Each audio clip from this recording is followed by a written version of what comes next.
Okay, are we ready? I'll wait for Mr. Yeah, he could have said it's right now actively.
So I'm gonna go in the back, but I'm gonna keep an eye on the camera, so when I see Mr. Creasy come back on, I'll bring you to that apologies, okay?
All rise. The Sixth Circuit Court for the County of Oakland is now in session. The Honorable Martha D. Anderson presiding.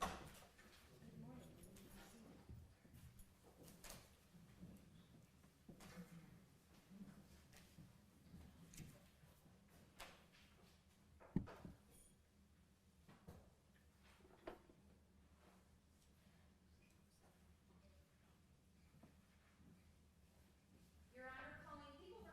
King, case number 2023-284855 FH. Calling People v. Maree, case number 2023-284856 FH. And calling People v. Seiberling, case number 2023-284857 FH. Good morning, Your Honor. Robin Liddell on behalf of the people. Good morning, Your Honor. LaDonna Logan on behalf of the people. Good morning, good morning, Great Elder. On behalf of Mr. Gaven King, my PIN number is 57728, and our co-counsel is Bishop Sentencing. Good morning, Your Honor. Greg Blake appearing on behalf of Aaron Maree, who's present as well. Good morning, Your Honor. Keith Braxton, appearing before the court for John Seiberling. Ready to proceed? Yes, Your Honor. I'm ready. I believe my clerk is lining up the jury as we speak.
opens out towards you. Please watch your step. And if you'll please remain standing. So, If you could turn towards me and raise your right hand.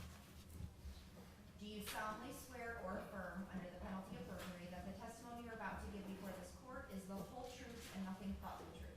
Yes. you may be seated, sir. And I'm gonna ask that you keep your voice up, sir, as we are recording, all right? Yes? Yes. Okay, it's a little louder than that, all right? Thank you, you may proceed. Good morning, sir. Good morning. I'm gonna need you to be a little bit louder than that. Good morning. Okay, let's just pretend like we outside and I'm at the other end of the room. Good morning, sir. Good morning. Slightly better. Could you please state your full name? Nehemiah Nelson. And I'm gonna ask you for the record to spell your first name and then spell your last name. Nehimiah. And my last name. Nelson. Now, Mr. Nelson, how old are you, sir? 35. I'm gonna ask you about an incident that happened in 2014, okay? Now, on January 28, 2014, did you go to Northland Mall? Yes. And did you go by yourself or with someone else? Someone else. And who did you go with? My boy Doug. I'm sorry, what was that? His name Doug. Can you, do you recall his last name? No. Okay. Now, while you and your friend Doug were at Northland Mall, did you see something that brings you here today? Yes. Okay, do you recall where you were in the mall? I was in the hallway. I'm not sure the name of the store, but it was a jewelry store. Okay. And what was the first thing that caught your attention? I seen a guy being detained by the security.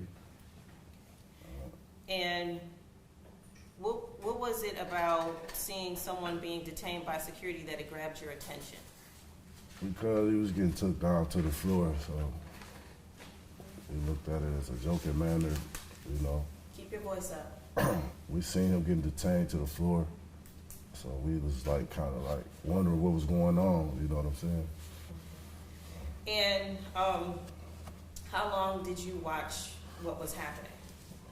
For about like 3-4 minutes. And did you do anything while you were watching this incident? I recorded it, you know. I got a little video of it, and I moved around the mall, and I came back, and he was out of there, you know. So you recorded a portion of the incident? Exactly. Okay. And after you recorded a portion of the incident, did you continue to watch, or did you go somewhere else? I walked off. Okay, and where did you go? I walked around the mall, and I came back around to that door. Yep. Okay, so if I'm understanding you correctly, you walked off from the incident, but then you came back to the area where it occurred? Right. Was it still going on? It was still going on. When you return, what do you see? I heard him saying, "I can't breathe. I can't breathe." And they had, and like, one of the security had his knee in his back, like, you know what I'm saying? So And did you remain in the area at that time? we remained in the area. Okay, and did you stay for the end of the incident, or? The EMS that came in and got him, and I guess he had passed out. Now, from the point where you returned to the incident, do you know how long it was before EMS arrived? I'm not sure. What, when EMS arrived, were you able to see the gentleman that was being detained? Yes. Okay, could you see if he was moving or talking? I remember him saying I couldn't breathe, you know? Do you remember when that was in relation to the incident? This was before, you know, before the EMS got there. By the time I came back, he was out of there. Okay. The video that you recorded, did you do anything with that after the incident? My boy posted it on Facebook and shared it on my page. Okay. And did you watch that video earlier today? Yeah. And did you recognize that as the video you recorded? Yeah. Your Honor, the people have that video marked as People's Proposed Exhibit 14. We would move for its admission. No objection. No objection, Your Honor. No objection. Submitted? Thank you, Your Honor. Permission to publish? Yes, you may. Thank you.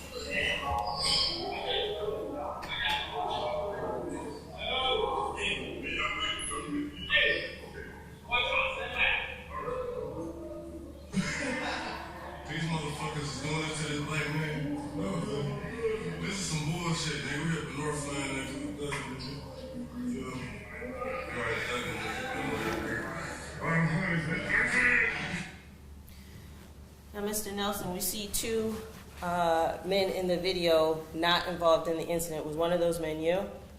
Right. Which one? I'm the light skin. Well, we both the same skin complexion, but I'm the one with the hat on.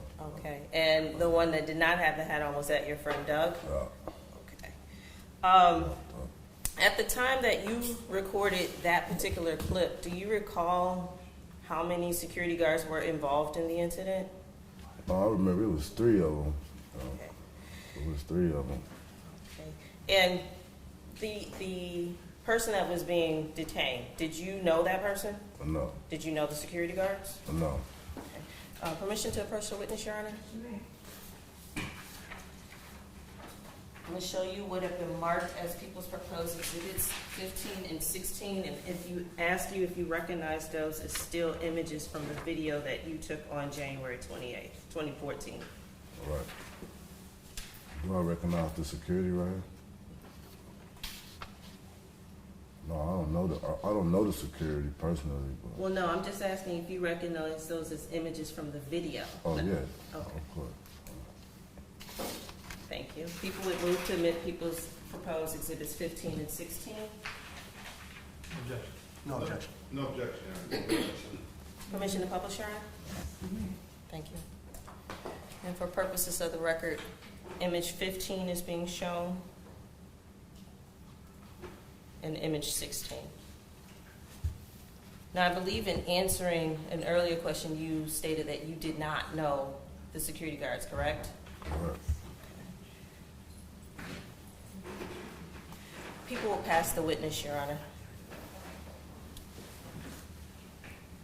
Thank you.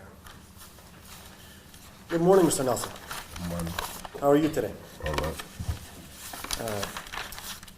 Is Northland Mall a place that you frequently went to? Correct. It wasn't just that day, right? That's somewhere you went to often? Correct. All right, and you knew that at Northland Mall, sometimes some wild things would happen, right? Right. Okay. You've seen security involved with individuals there before, Before you. right? Right. And this day here, you were walking by and you saw security attempting to detain this man, correct? Correct. And initially, you didn't think it was anything serious, right? Correct. You thought he had just, he said, done something crazy and was going to get arrested, Right. right? And so you recorded it as you were walking by, correct? Correct. And then you left, and then you came back later, he was gone, Correct. right? He had passed out. He died, I guess. Oh, you find that out later, right? Right. Okay? This And song so- was in the same span. Hey, let me just ask the questions and you answer them, okay? Right. So after finding that out, you then went to post this video on social media, realizing, hey, something important had happened, Correct. right? But at the time, you didn't think there was anything significant to this video you recorded, correct? Correct. Is that fair? Answer yes or no, please, sir. Yes. Okay.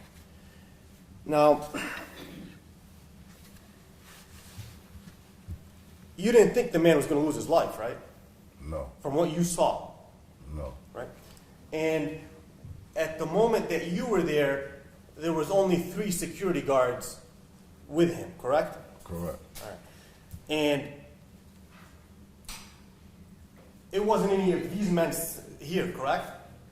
Or if you recall. Do you recall who it was or no? I don't recall. All right. If you saw those security guards again, would you recognize them? I won't recall. Probably not. Okay. You remember seeing a bald-headed man up there? You remember that? I don't recall. Let's see. May I approach on? Yes, you may.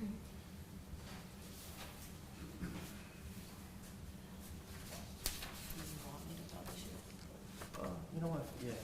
Just put it out there so you can see what we're talking about. Thank you. I guess we're going to put it up on the screen too. Which one? Try this one. 16. Yes.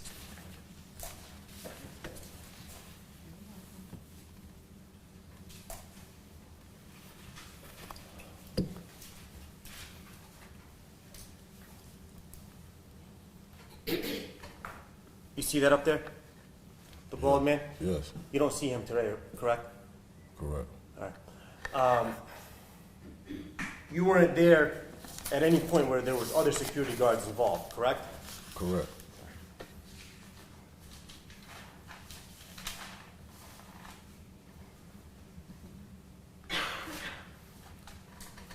At the end of it, you said we thugging, right? When you recorded the video? Correct. We over here at Northland, we thugging, Correct. right? What do you mean by that? I'm just hanging. What does that mean, sir? Hanging. Yeah. What does that mean? It means we just around, messing around. You know? And so that's the type of thing that goes on in Northland Mall, right? Right. People hang out, they might mess around, right? Yeah, And- yes or no, please? Yes, And security might get involved with that, correct? yes, This wasn't the first time you've seen security having to detain somebody, right? Yeah. At Northland. yes. Here? All right. Thank you. Nothing else.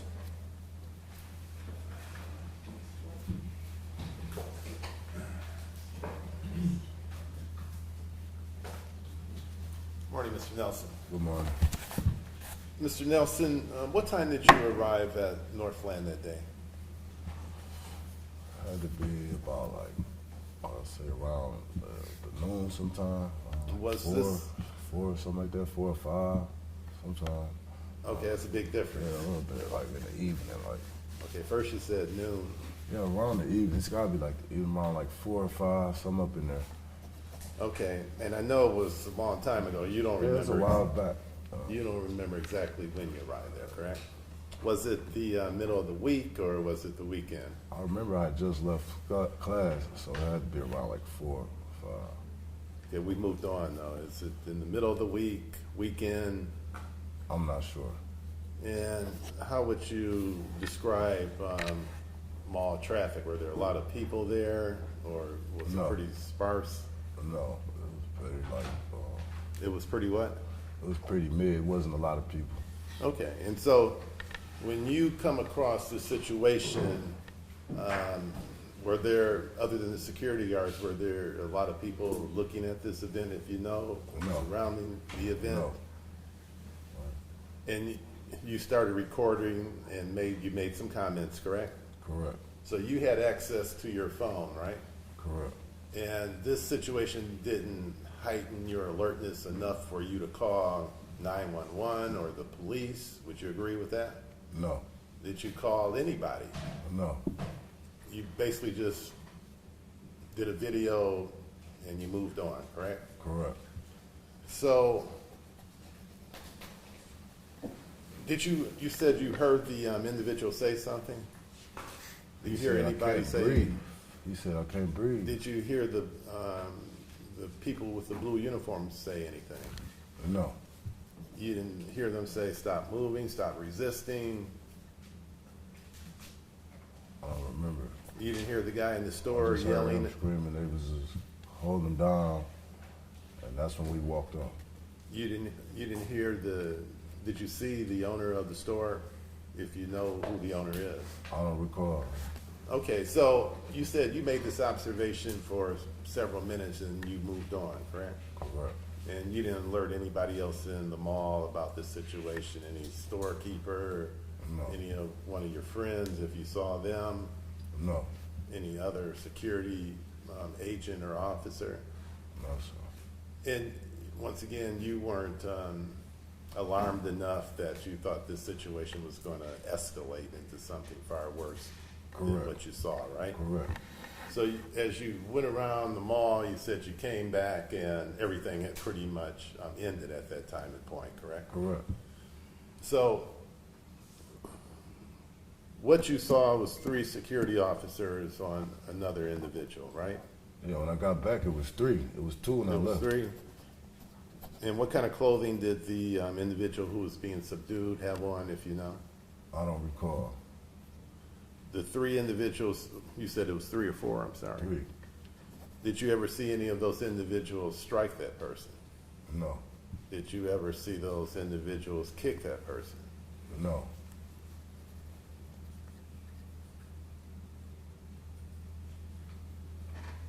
And when you came back, you said the person that you saw on the ground was gone, correct? Yeah, he deceased. But you didn't know that at that point, did you? I didn't know. You were contacted by someone who told you that? Correct. Who contacted you? One of his family members. And was that the day of, week later, year later? It was about a week later. And with that information, did you take your video to the police, Southfield Police Department, No, Oakland County Prosecutor? no.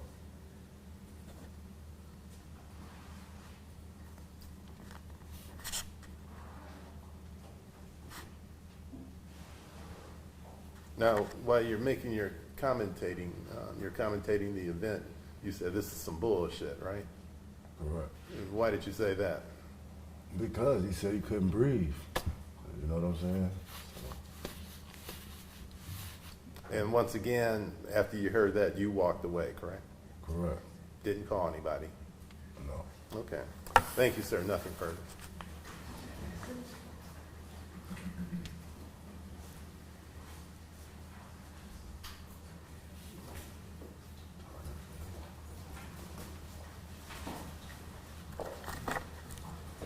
Good morning, Mr. Nelson. Good morning. How many videos did you make? One. Just one video? The first time or the second time you were there? Both times I was there. Both times I was there. So you recorded two videos? No, one video. Okay, how do you record one video if you were there two times? No, I recorded one video and we came back around. Oh, so it was just continuous? Right. Okay, all right. Now, earlier you said you watched for 3 minutes, 3 or 4 minutes. Okay, was that the first time or the second time? Or the second time you got it? Right. The first time? Right. Okay, how long did you watch the second time? For about like 3 to 4 minutes. Okay, so about 8 minutes in all. The video that we just saw, that was when you came back or when you first got there? That's when I came back. Okay, but the first time, there were 2 officers there. Right. But in this video, it showed 3 officers. So, Right. all right. In this video, it did not show any knees to the back. So when you're saying, you said that someone had a knee to the back, was that the first time that you got there Correct. with the 2 officers? Correct. What was happening at that time? Was there a struggle at that time or a fight? Correct. There was a fight? Correct. Okay, so the 2 officers were fighting the individual that was there. They was trying to detain him, to have him on the ground, and he was, I can't breathe. I can't breathe. And what was he doing with his body? Just laying on the ground on his stomach. He was not struggling or fighting back? He was struggling to breathe. Struggling to breathe. Right.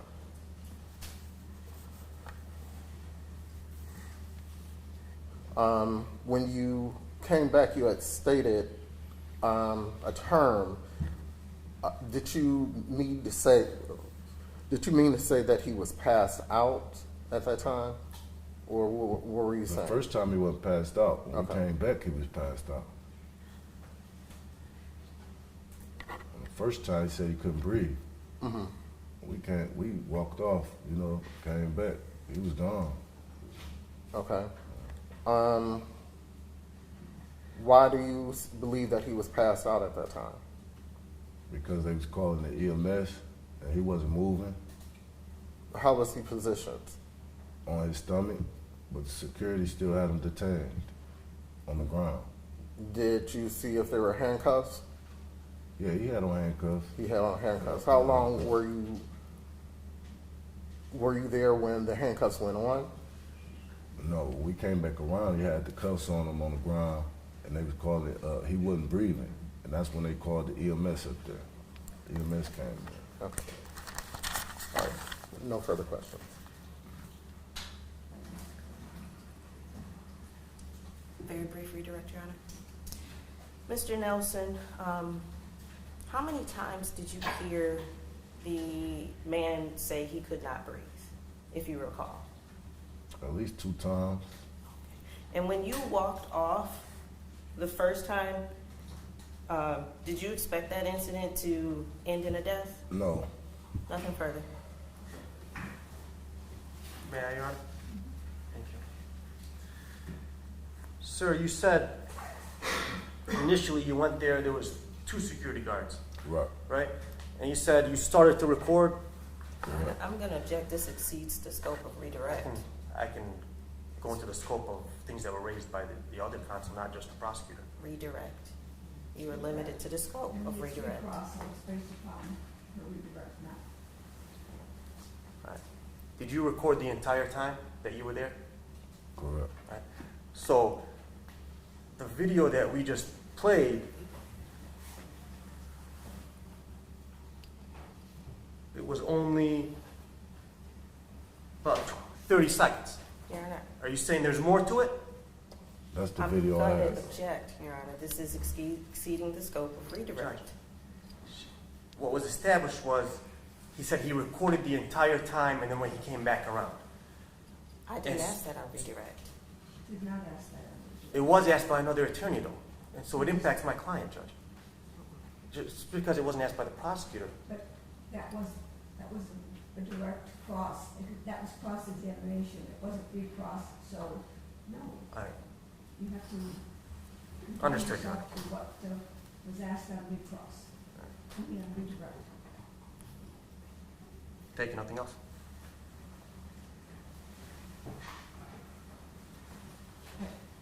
Thank you. Mr. Nelson? I have a question, Judge. Oh, well, based upon the redirect? Yes, sir. Okay. I think so. So the exhibit that we saw is the entire videotaping that you did of this incident, correct? Exactly. It's Yeah. one video. I haven't finished my question. When I asked you, when you got back to the scene, you said they were gone, and now you're saying that they were there. Your Honor, Which one is it? I have to object. This exceeds the scope of redirect. It does. I'm sorry. It does exceed the scope of redirect. Okay. Nothing further, thank you.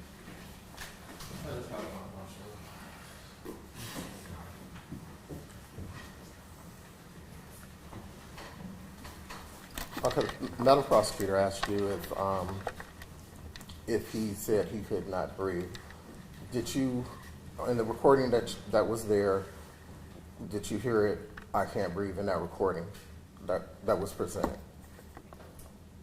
I didn't hear it on that. When I came back, when I first came in, we came in the mall. He was like, "Help!" And we like, he stole something or something, so we laughed about it. And then we walked around. We came back. He was like, "Can't breathe," and he passed out. He was gone. But in the video that was just shown, you did not, because we know that you had voice on the recording because you stated what you stated earlier, but we did not hear "I can't breathe" in the video that you just watched, correct? Correct. Okay, thank you. You may step down, Mr. Nelson. Thank you. Push out. Yes. Judge, may we ask that the witness not be excused because we may want to recall him as our own witness then, since we had questions that possibly exceeded redirect. That's fine. All right, Have a thank seat you. outside, Mr. Nelson, please. Call your next witness. Your Honor, people call Hoy Monk.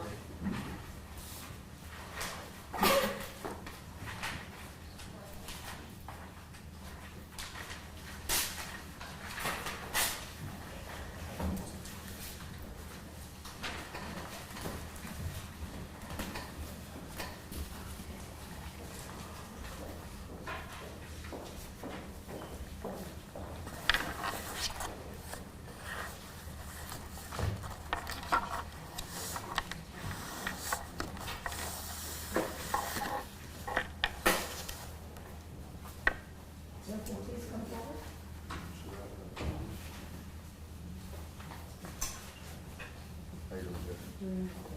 Watch your step, please, sir. If you could please turn towards me and raise your right hand.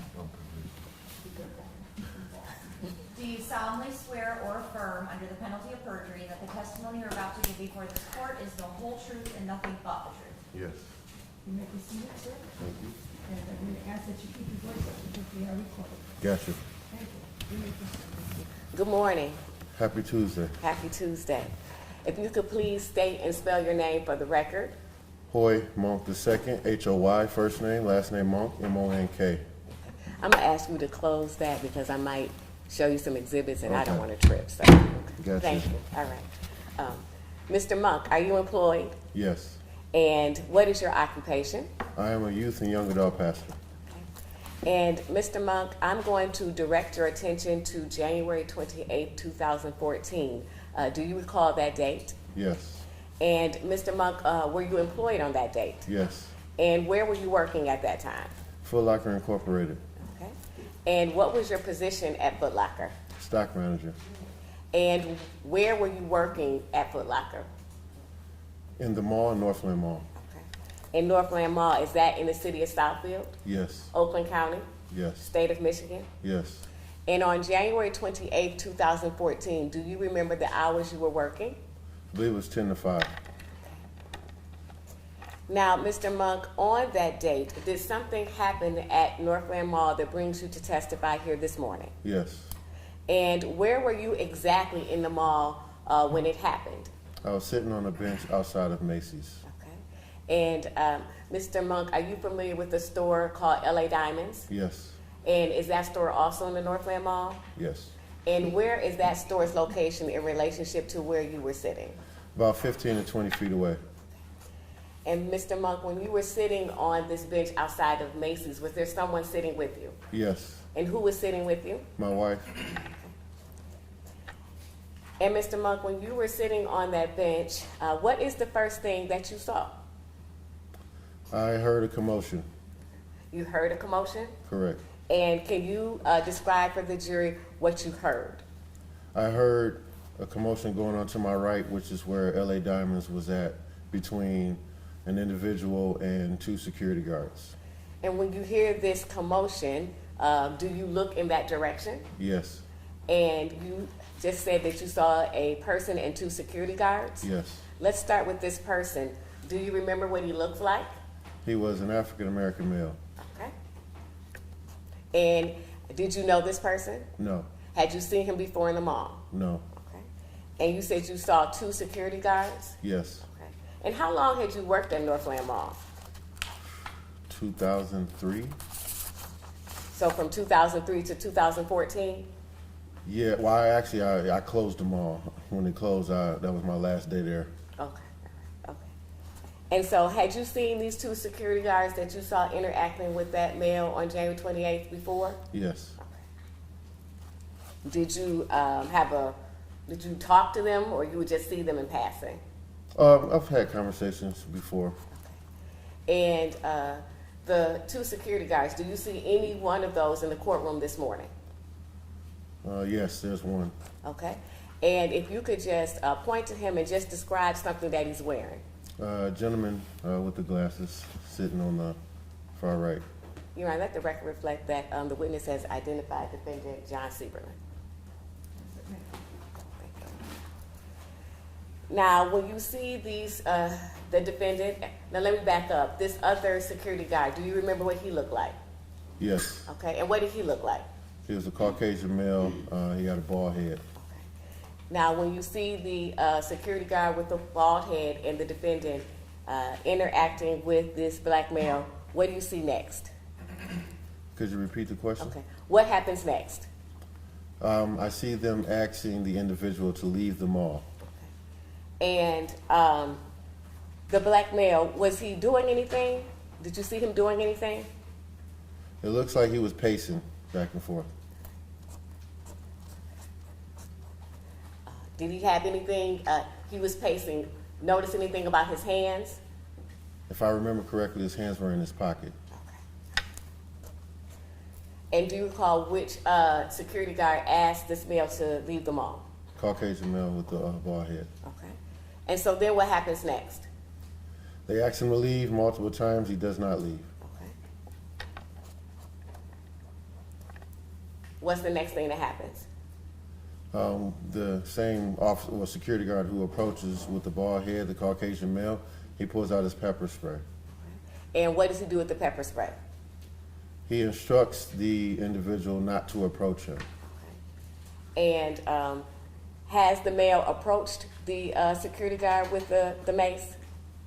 To my I don't really recall that, to be honest. Okay. Do you recall how far apart and feet the security guard with the mace was from the male? I would say about 5 feet. Okay. And what is defendant Seiberling doing? Seiberling The other security guy with the glasses. What is he doing? Oh, gotcha. He is assisting. He's standing a little bit further in the distance. Okay. What happens next?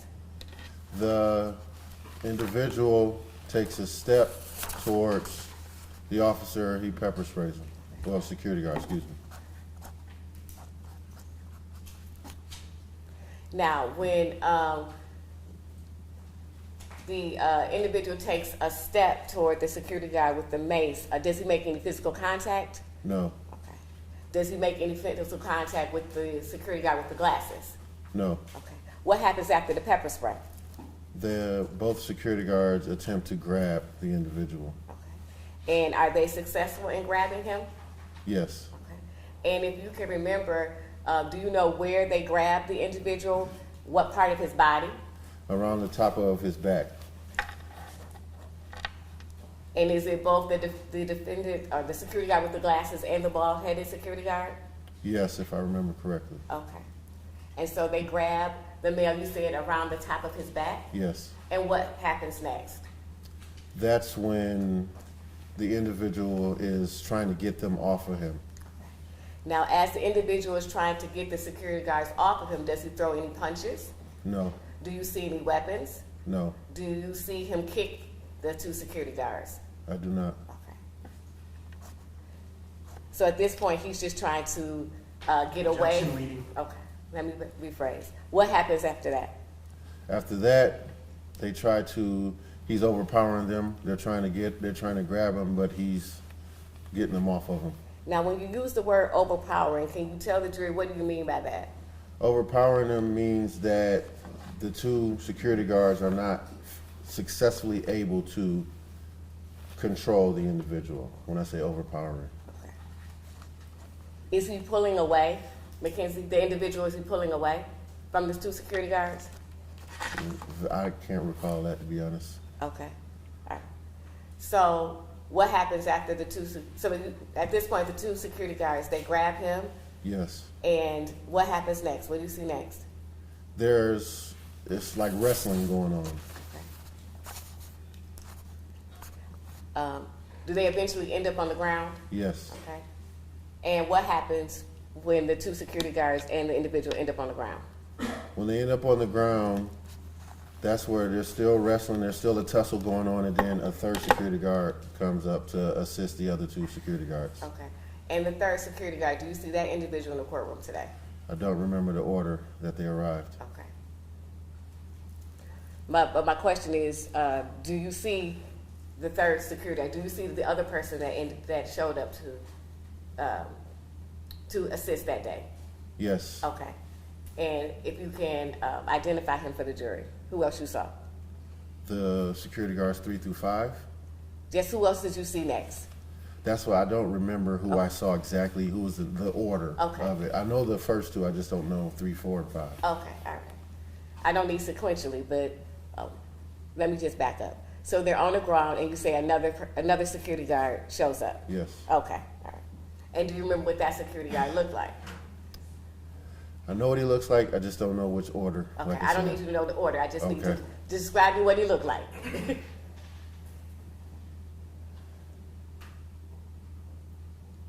I can't, Okay, no. all right. That's all. I just want you to testify to what you remember. Yeah. Okay. So you said eventually another security guard shows up. Yes. Okay. And what happens after this third security guard shows up? He assists the other two security guards in grabbing at the individual. Okay. And grab, when you say grab, describe for the jury, what do you mean by that? They're grabbing at him, Okay. and at the same time, he's twisting and turning. All right. And this individual, is he kicking as he twisting and turning? No, Is he punching as he twisting and turning? no, At any time, did you see this individual with any weapons? No. Okay. And you say that he's twisting and turning. If you can remember, because you said now there's 3 security guards, where they are positioned on his body. They are positioned in his upper torso and his upper back. So as he's twisting, they're still on top, like at the top, this area. So if he twists over on his back, then this area. So let me just clarify. So at this point, there's 3 security guards, right? Yes. Okay, are all 3 security guards on his back and his torso, or just one? If I remember correctly, there was 2.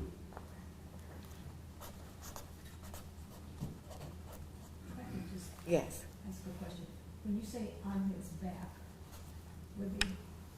what do you mean? I mean, were they just using their hands on his back, or were they physically, their body was on his back? Got you. I would say more hands on his back. Okay, thank you. And you said there were 2 security guards that were using their hands on his back? Yes. Do you remember what those 2 security guards look like? No. Do any more security guards show up? Yes. Okay.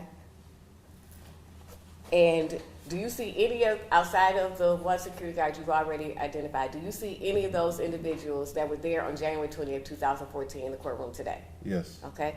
And can you point to which individuals that you recall seeing on January 28th? Gentleman far left and gentleman in the center, sitting right over there. Okay, the gentleman far left, can you describe something that he's wearing? He has glasses on, African American male. You're going to let the record reflect that the witness has identified Mr. Aaron Maree. Record was so reflected. And who else did you see? Gentleman, Caucasian male, sitting in the center with the blue shirt on. Okay, you're going to let the record reflect that the witness has identified Gaven King. The record was so reflected. So at this point in time, Mr. Monk, how many security guards are holding Mr. Cochran down, or the individual down? There's 5. Okay. And are they on top of him? Yes. Okay. And how are they on top of him? One of the individuals that I remember I don't see in the courtroom, he was around Mr. Cochran's this area. Mr. Cochran's face down. His arm is like wrapped under this area right here. And then the gentleman sitting far right with the glasses, Caucasian male, he was on the back of Mr. Cochran's legs, holding around his ankle area. Okay. The individual that you identified with the glasses, did you see where he was on, and I'm using the name Mackenzie Cochran, at some point in time, did you learn that the individual on the ground, that his name was Mackenzie Cochran? Yes. Okay, all right, just so we can clarify for the record. The individual you identified with the glasses and the sweater, did you see where he was positioned on Mackenzie? You said with the sweater? Yes, with the glasses and the sweater. Can't remember. Okay, that's fine. And the individual in the middle with the red hair, did you see where he was on Mr. Cochran? No. Okay. But these 2, they were on top of him? Yes. Okay. Judge, that's mischaracterizing his testimony. No, I believe he testified that they were on top. No, he said he couldn't remember where they were. No, he didn't say he couldn't remember exactly where they were in terms of position on his body, but he did testify that they were on top of Judge, him. she's leading him and she's mischaracterizing. Excuse me. Sorry. I believe he said he couldn't remember where those 2 defendants were located. Is that correct, sir? Correct. Not positionally wise, Yeah. but all 5 were on top of Mr. Okay, Cochran. once again, when you say on top, were their bodies on top of him or their hands? Yes. There was one who had his arm wrapped around this area. There was one who was sitting on the back of his legs holding his ankle area. Then there were the other 3 with hands on the top of this area, back in the middle area. Okay, their hands Hand. back here? Yep. Okay. But nobody's full body was on top of these 2? The only one who would have had, the only 2 I would say, is the one sitting on the back of his legs and then holding his bottom of his legs, and then the other one had his body weight on top of him, the one who had him wrapped around. Yep. And are any of these defendants the one that, if you remember, Mm-hmm. that had was doing holding the hand wraparound? Don't see that individual in the courtroom. Thank you. You have to see. While Mackenzie is on the ground, is he saying anything? Yes. Okay. And what is he saying? I can't breathe. And is how many times do you hear him say that? About 3 times. Okay. And as he's saying it 3 times, do any of the security guards, do they get off of him? No. Do any of the security guys, do they respond to Mackenzie's statement that he cannot breathe? Yes. Okay. Do you remember which one? The same one who had his arms around.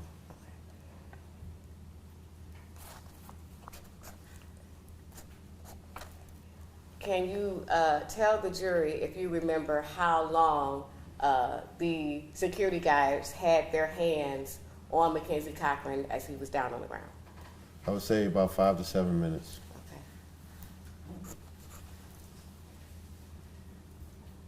And so as the security guards have Mackenzie down on the ground, what do you see next? The one security guard who I keep describing with his arm around, he is asking Mr. Cochran to stop resisting.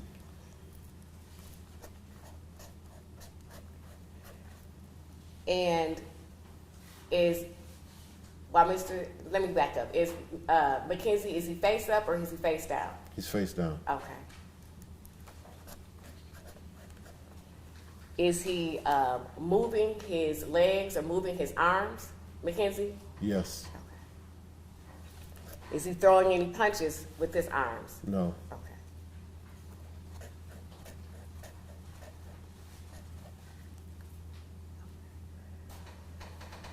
What do you see happen next? I see the same security guard who was saying stop resisting. He has one of Mr. Cochran's arms behind his back. At any point, are the security guards attempting to handcuff Mackenzie? Yes. Okay. And when they handcuff him, are they handcuffing him in front of his body or in back of his body? In back of his body. Okay. Besides you and your wife, was there anyone else, any other family members that were there that day watching this happen? Yes, my mom. Okay. And did your mom, did she also work in the mall? Yes. Okay. And besides you and your wife and your mother, were there other people that were starting to stop and watch to see what was going on? Yes. Okay. Did anybody express any type of concern or anything like that? Yes. Okay. Hearsay. I did not ask what they said. She asked, what did they express? I didn't say it. Thank you. Did you see anyone try to intervene? Yes. Okay. All right. Now, are the security guards, are they able to get Mackenzie handcuffed? Yes, eventually. Okay. And what happens after Mackenzie is handcuffed? They start getting up off of him one by one. Okay. And does he get up off the floor? No. Okay. Is he still handcuffed on the floor? Yes. Okay. And how is he laying on the floor? Yes. And face how down. is he? Go ahead. I'm Face sorry. down. All right. I talked over you. Okay.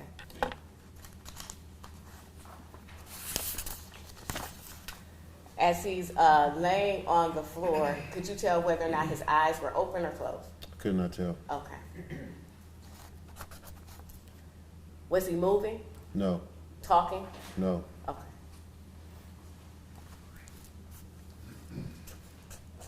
After the security guards stand up, what do you see happen next? One of the security guards goes, and I only know this because I heard them conversating. One of them goes to get Southfield police who had went through the wrong door. Okay. And where is Mackenzie Cochran at this time? At this time, they have arrested Mackenzie Cochran against a pillar of L.A. Diamond. They being home? The security guards. Okay. And when Mackenzie is rested against the pillar, is he still handcuffed? Yes. Okay. Is Mackenzie, is his eyes open or closed against that pillar? Now I can see his face and his eyes are closed. Okay. Is he moving? No. All right. Did you see any of the security guards try to administer any type of aid or assistance? I saw one of the security guards attempt to give Mr. Cochran some water in like a styrofoam cup. Okay. And what happens when you see that? They put the cup to his mouth, but the water just dribbles back down. Outside of the water, did you see any security guards perform CPR? Not to my recollection. Okay.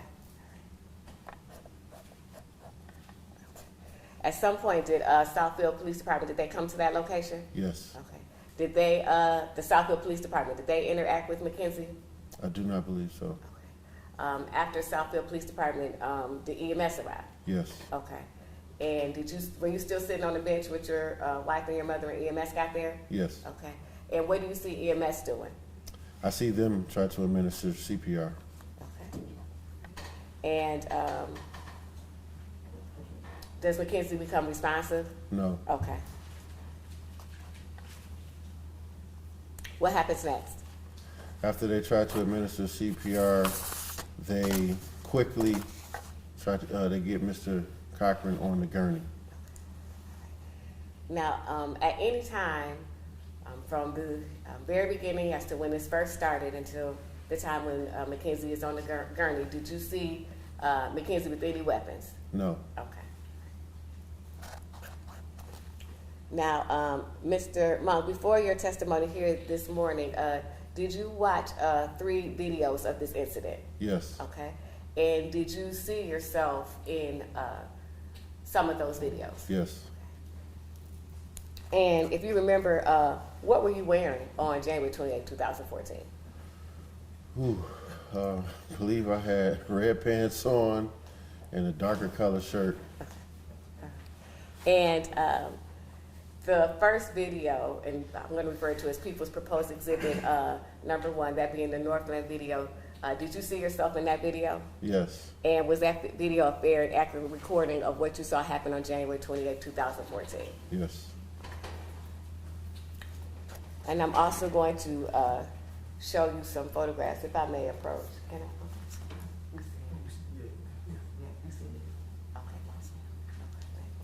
Here, I may approach the witness. And this is People's Proposed Exhibits. This will be 2 through 13. I'm going to hand these to you, Mr. Monk, and if you could just look through them.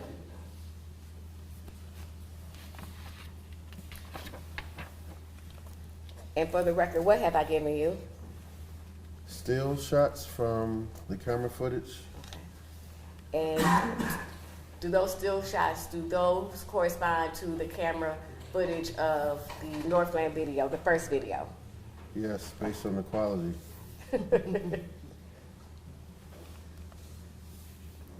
Your Honor, at this time, I will move to admit this will be First People's Proposed Exhibit number 1, that being the Northland video, as well as People's Proposed Exhibits number 2 through 13, that being the stills that correspond with the Northland video.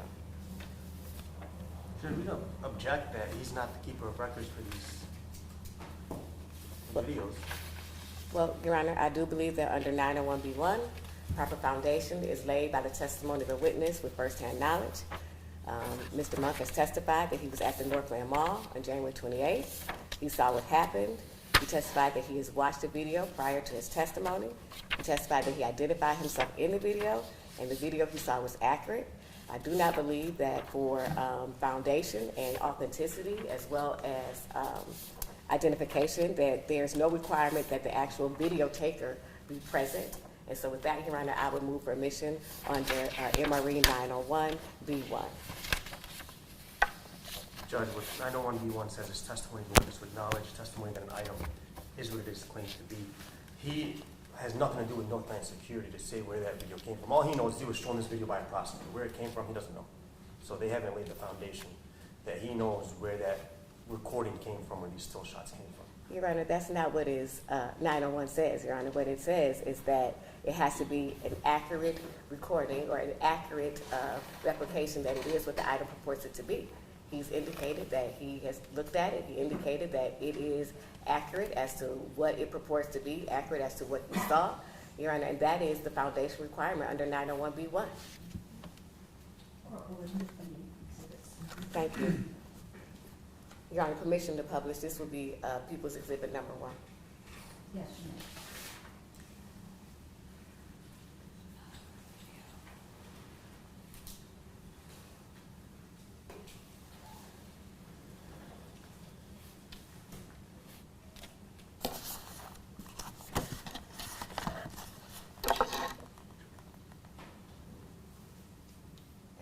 we get started, for the record, Mr. Monk, where is this? Where is this? Yes, This is is this Northland Mall? Yeah, this is Northland Mall. Okay. And we have a pointer for you somewhere, right here. Okay. Well, Ms. Logan's gonna, do you see yourself in this video? Yes. Okay. I know it's poor quality. Sorry. Not our fault. And how can you identify yourself in this video? My red pants. Okay. And there is a person that is sitting next to you. Who is that person? Looks like my wife. It better be. Is that her? Is that? Okay. Okay. Explain.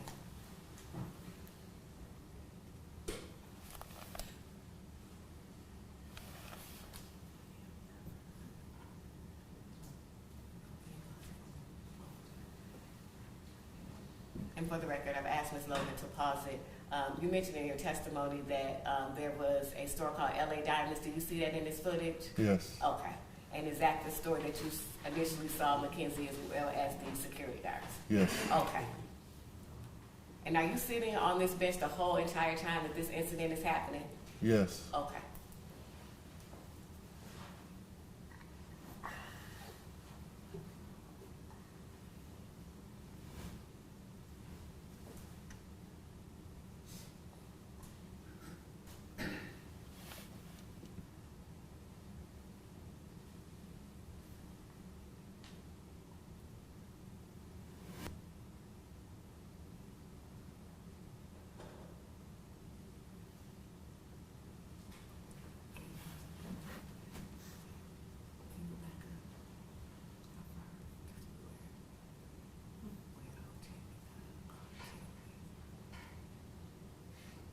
For the record, we're pausing it.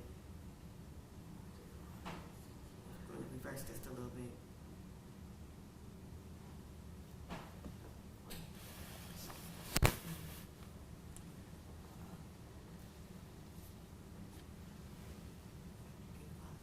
Now, Mr. Monk, for the record, we have paused it. The security guard with the bald head, do you see that security guard in this security footage? Yes. Okay, well, was that the first security guard that you saw approach? Yes. Okay. And you can barely see a little bit, but do you see an individual that's standing at the counter? Yes. Okay. And is that the individual that they approached? Yes. Okay.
Mr. Monk, I'm gonna ask you a question. Earlier in your testimony, you said that Mackenzie, that one of the security guards told Mackenzie Cochran to stop resisting. Yes. Okay. And you also testified that he was strike that. We don't keep playing.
Now, Mr. Monk, do you see, again, it's very grainy.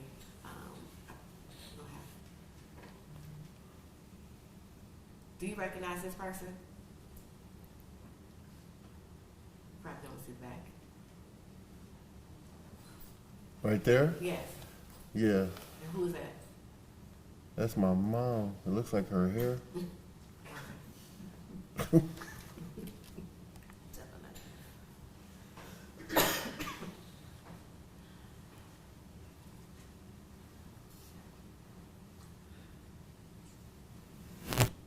Yeah, that's definitely my mom.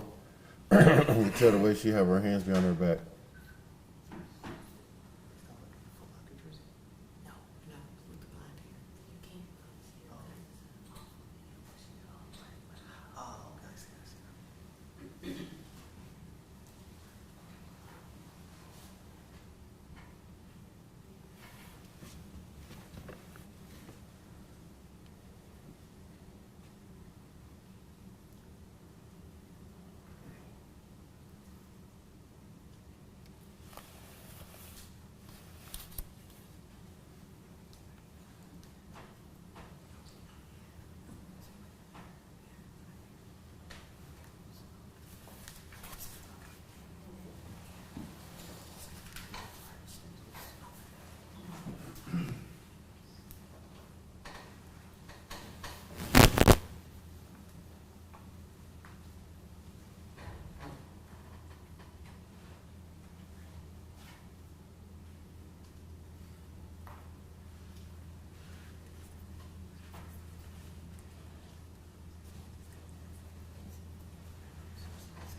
We'll stop it at this moment. So you know what the records at the time? Yes, I can see. For the record, Your Honor, that was 27 minutes and 22 seconds. Thank you.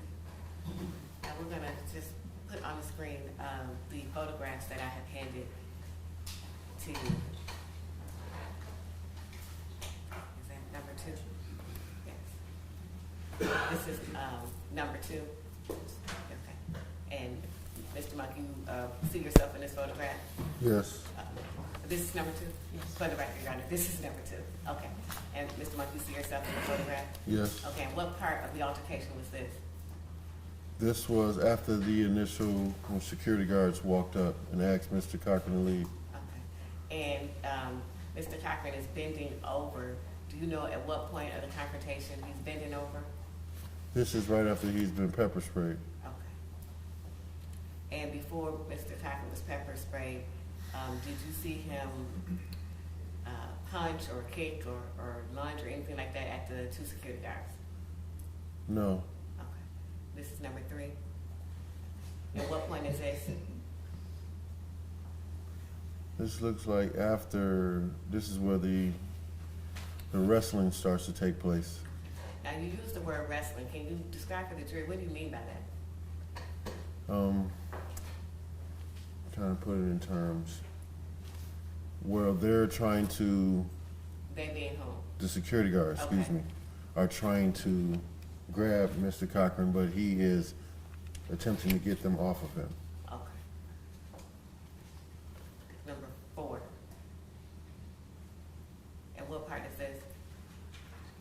At this point, I believe there's 3 security guards there. And what do you see one of the security guards doing? Grabbing Mr. Cochran's leg. Okay. You got 5. And what point is this? Is this after the 3 security guards show up? Yes, this is 4 security guards there now. Okay, all right. Now you say there's 4. Can you point out the 4? One on the legs, one standing up, the individual Caucasian male, bald head right there, and then the one that's not shown is the one that has his arms around the upper area of Mr. Cochran. Which one is this? What is 6? This is 6. And what point is this? Is this it? So this would be when the 5th and final security guard arrived. Okay. 7.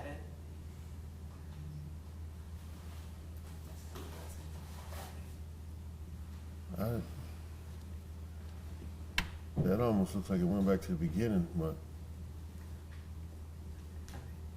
Okay, number 8.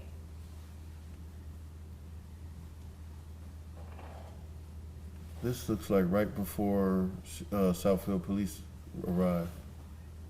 Number 9. This is when they have Mr. Cochran on the pole, the pillar of LA Diamond. Now let me ask you a question about this one. Mr. Monk, if you can remember, do you know how long Mackenzie was up against that pillar before Southfield or EMS arrived? I would say before Southfield arrived, maybe 2 minutes. Before EMS arrived, maybe 6 minutes. Okay. That was 9. This is number 10.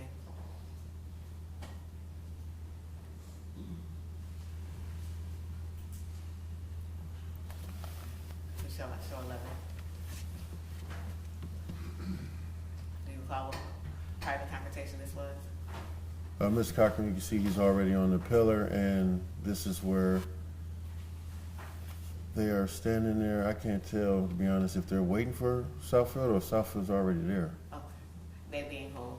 The security guards. Okay. This is 13? 12. My apologies for the record, 12. This is where they're getting ready to roll Mr. Cochran out on the gurney. 13. This is when they're administering CPR. Thank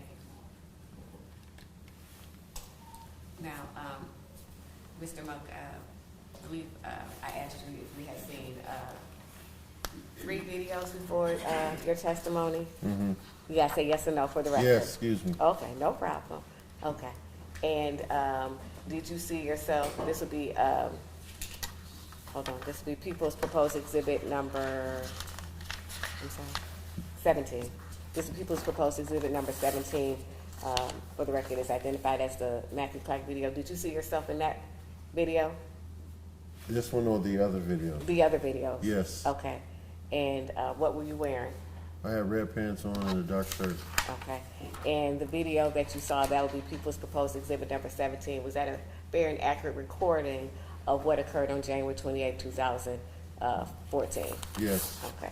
Your Honor, I move for admission of People's Proposed Exhibit number 17. Which video is that? That's Matthew Clark. Judge, you'd be the same objection. He's not the individual who recorded that video. Thank you. And in addition to watching the video where you shown photographs, Yes. okay, and this will be People's Proposed Exhibits 18 through 24. You seen that? Yeah. Okay. Your Honor, may I vote? Yes. And if you could describe, take these from you, so swap. If you could describe or tell the jury what it is that I have handed you. These are still shots of the incident that happened. And did those still shots, did they come from that video, number 17? Yes. Okay, you're right this time up. And are those photographs a fair and accurate depiction of stills from that video? Yes. You're right this time I'll move to admit People's Proposed Exhibits number 18 through 24. No objection. We'll put the, my apologies. Thank you. Okay. We're going to publish the photographs first before we get into video. This is, for the record, number 18. Mr. Monk, do you see yourself in this video? Yes. Okay. And there's a person that's sitting on the bench next to you. Who is that? My wife. And the individual that's standing up with the all black, and I believe she has on blonde hair. Who is that? My mom. Okay. And at what point in the incident is this? This is, looks like 4 security guards are there, so I would say this is well into the incident. Okay. And this is number 19? Okay. And what portion is this? This would be a little bit further than the previous. Okay. All right. And when you stated earlier in your testimony that there was one security guard on his legs, and is this what you were referring to? Yes. Okay. All right. And you said earlier in your testimony that there were security guards that were, you said, holding him, their hands holding his back? Yes. Okay. Is that what you were referring to? Yes. Okay. And at this point, anytime is Mackenzie Cochran, what is he saying? I can't breathe. Okay. Is he punching or is he kicking? No. Is he moving? Yes. Okay. And how is he moving? Only thing I can see moving is his legs, his feet swinging like back and forth. Okay. Let's go back. Was his legs, were they swinging back and forth toward the officers? The No. security guards? No. Okay. Is this number 19? 20. And is this a continuation of what you saw happen? Yes. Okay. 21. And this is still close in time? Yes. And 22? Yes. Okay. And 23? Yes. And 24? Yes. Okay. I'm sorry. Yes. And in this photograph, do you see all 5 security guards that were there that day? Yes. Okay. All right. Now we're going to play People's Exhibit number 17.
Judge, I'm going to object to the video. There's commentary in the background.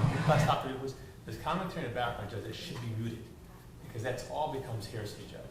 So if they want to play the video, it has to be what contains the accused judge and Mr. Cochran. If there's any commentary in the background, Judge, that's all inadmissible hearsay.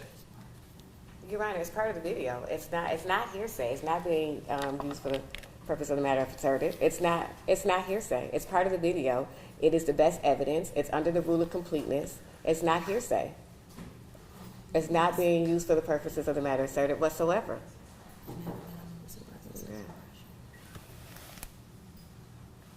There are comments being made, the assertions that, so, just, can you mute it? Well, Your Honor, I would also add for the record, just in terms of the objection, that it's a present sense impression. These comments, Your Honor, are made as this event is happening. I would also, Your Honor, think that it's also admissible as an excited utterance. Both of those are exceptions to the hearsay rule. Particularly, Your Honor, I think that it definitely comes in under a present sense impression. Are you calling all of those people that made their statements on this record? Because otherwise,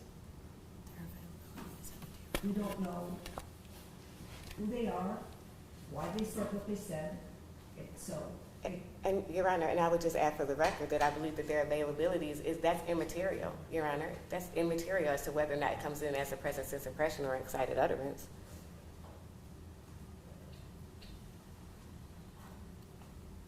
I think I will. Are you able to mute it? Yes, Your Honor. Thank you.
Now, Mr. Monk, just to, and for the record, Your Honor, that was 2 minutes and, I'm sorry, okay. Just a couple more questions, Mr. Monk. Mr. Monk, were you interviewed by the Southfield Police Department after Yes. this incident happened? Yes, Okay. And was that close in time as to when it happened? yes, Okay. And as a part of that interview, did you give a written statement? yes. Okay. And do you remember what you wrote in that statement? Some of it, that's, 10 years ago. Would it refresh your memory to take a look at your written statement? Yes. Your Honor, may I?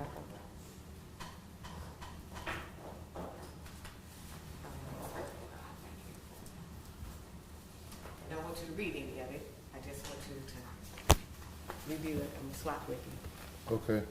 You said don't read it? No, I don't want you to read it out loud. Into the record. Oh, okay. Gotcha.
Judge, while the witness is reading his statement, can we approach, please?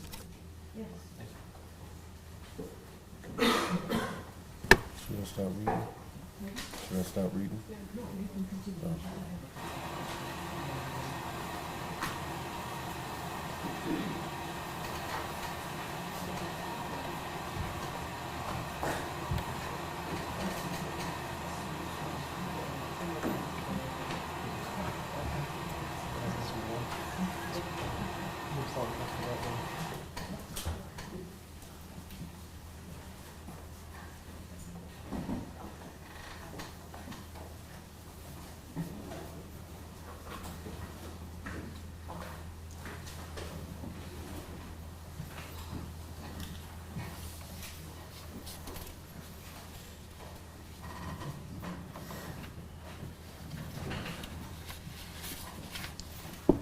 And once you're done, you can take a look up. Okay. All right.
Done? Yeah. Okay, thank you. Now, Mr.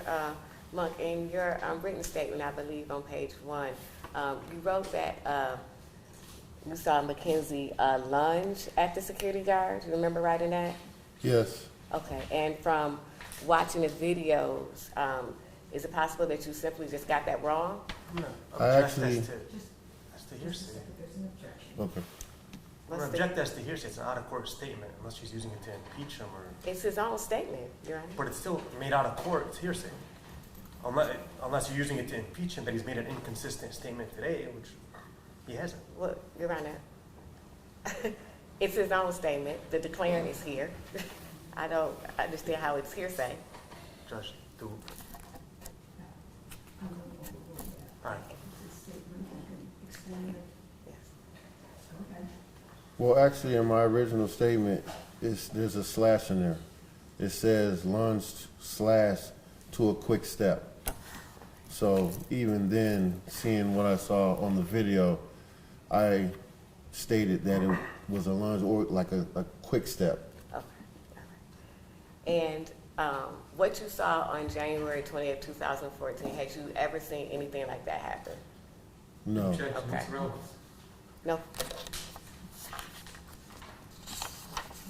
Okay, that's nothing further. To that, I will sustain the objection and strike the answer. I have no further questions. Thank you. At this time, I'm going to give everybody a break, I think. Everybody wants to use the restroom. I don't know about you, but we heard. All rise for the jury.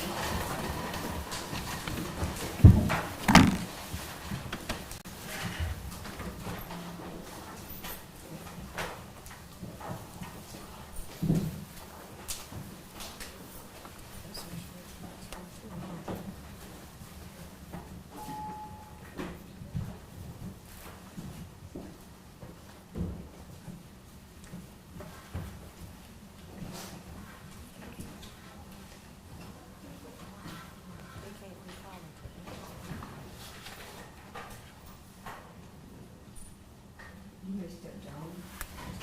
Thank you. We'll take a 15-minute recess. Thank you, Judge.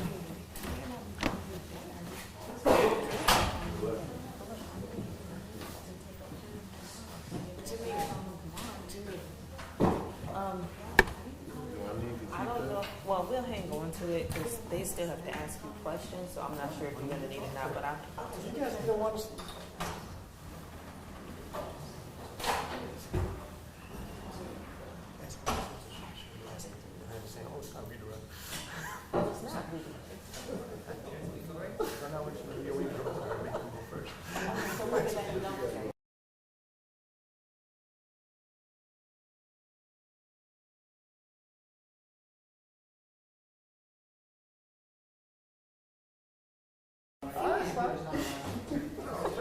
Also, you just inconvenience him. Bring him back. I understand.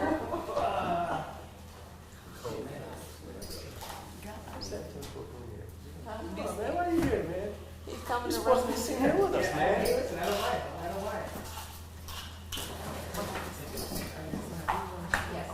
Yes, I would say no, it's a violation of yeah, that's true. I'm gonna turn this on. Yes, if I may.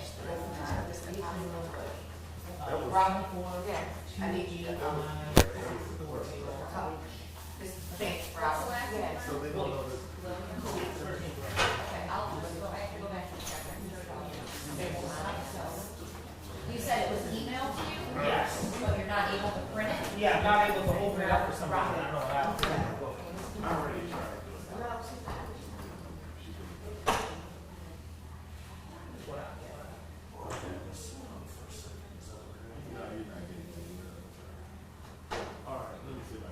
Gentlemen, how you doing?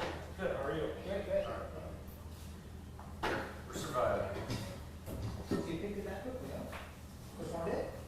Just one day. How many? Right. That's right, 5 each, right? Yeah. Right. Because I think it's because of the number of defendants, right? Yeah. If you guys had 10, I think you would have ran out of jury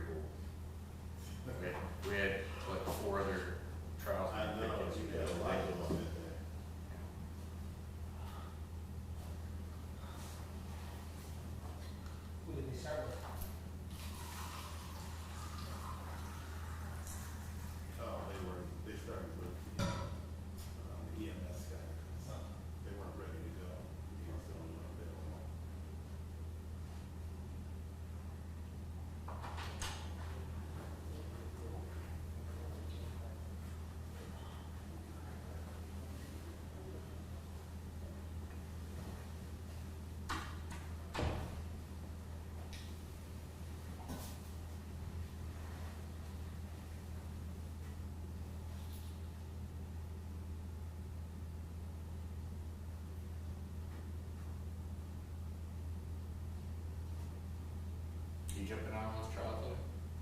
I was on the trial, but my dad pled out on Friday. Oh, you had, oh, okay. Yeah, I had Hamilton.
me for the other laptop?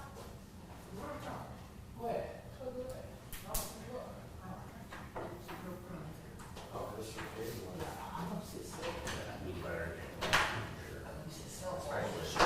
Oh, yeah, I can see that. So is that what thing about? See this chart.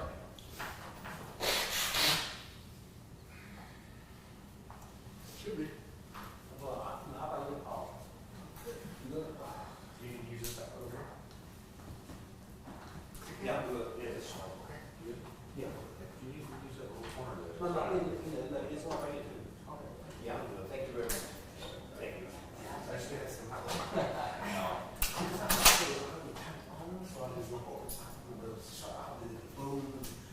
Stop sign, like, I didn't, it's so embarrassing to have this all the time. Yeah, but I thought it was already powerful.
It should be something you can control that's all about.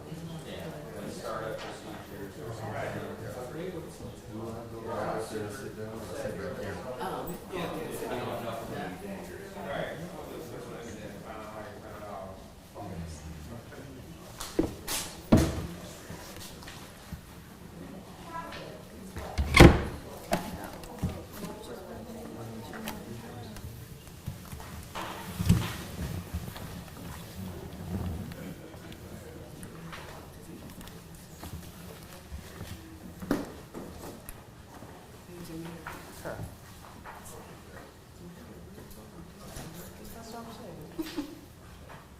Coming over here right now, not coming anywhere near us right now.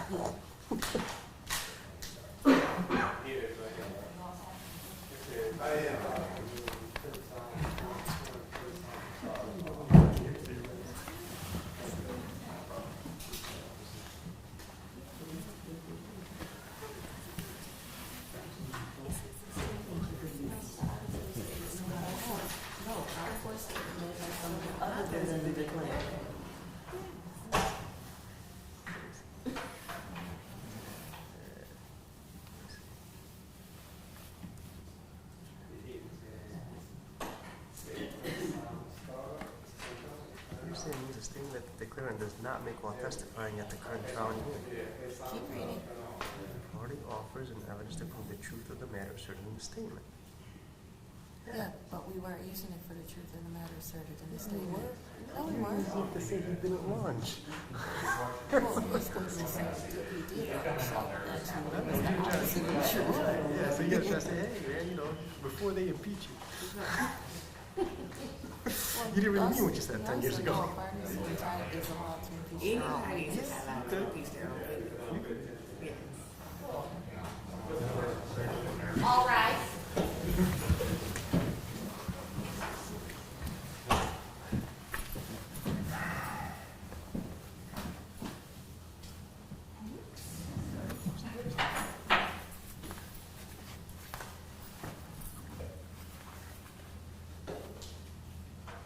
Your Honor, recalling People v.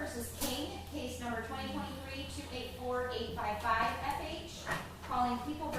Maree, case number 2023-284856 FH. And People v. Seiberling, case number 2023-284857 Good morning. Good morning, Your Honor. Robin Liddell on behalf of the people. And good morning, LaDonna Logan on behalf of the people. Good morning, Your Honor. DeRay Elder on behalf of Mr. King. My PIN is 5773. Good morning, Your Honor. Jimmy O'Clusion appearing on behalf of Mr. King. Good morning, Aaron Maree, appearing on behalf of Mr. Maree. Right, Your Honor, Keith Brassett appearing on behalf of Mr. Seiberling. My, talk to one of the jury, so here we go. All rise for the jury.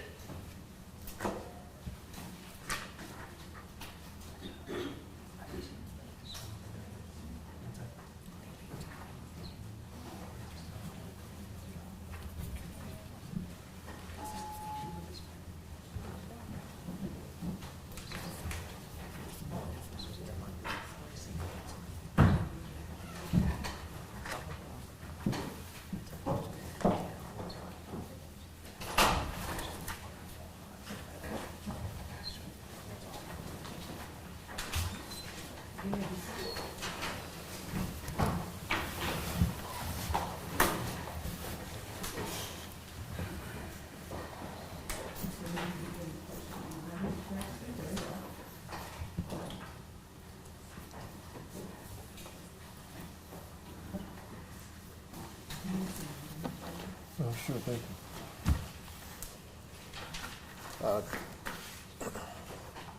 Good morning, Mr. Monk. How are you? Hey, how are you? Thank you. Pretty good.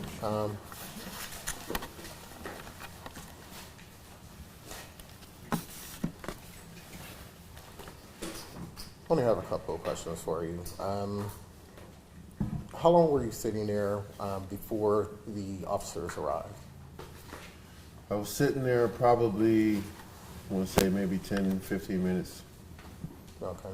Did you happen to hear any conversation between who we know now as Mackenzie Cochran and the jewelry store owner? I did not. Okay, so, you've also earlier, you recognized the witness as Mr. Seiberling, who sits here with the glasses earlier. Did you see him punch, kick, or do a chokehold or anything on Mr. Cochran at all? No. No.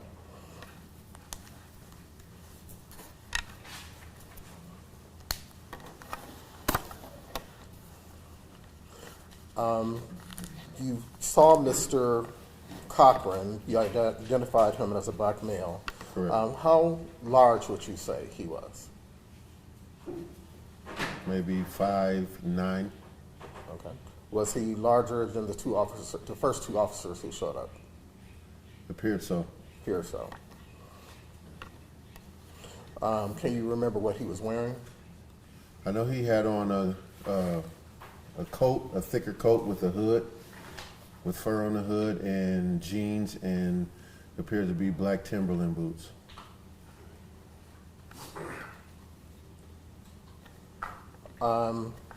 Was when the first two officers arrived,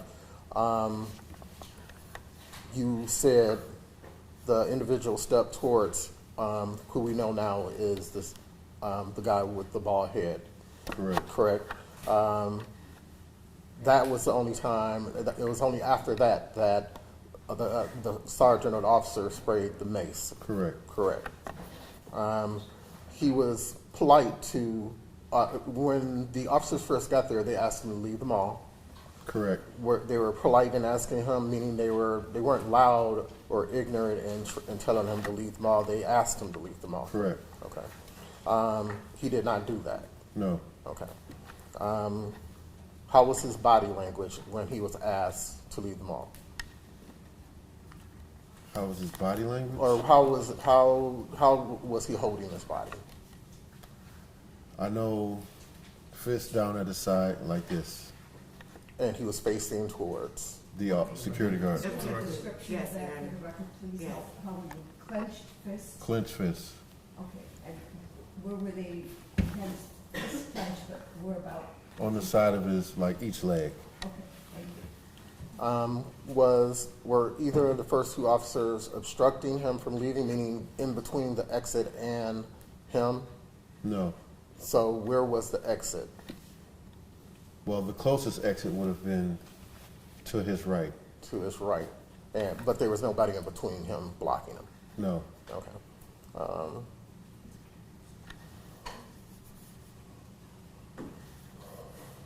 Let's see. I have no other questions on that.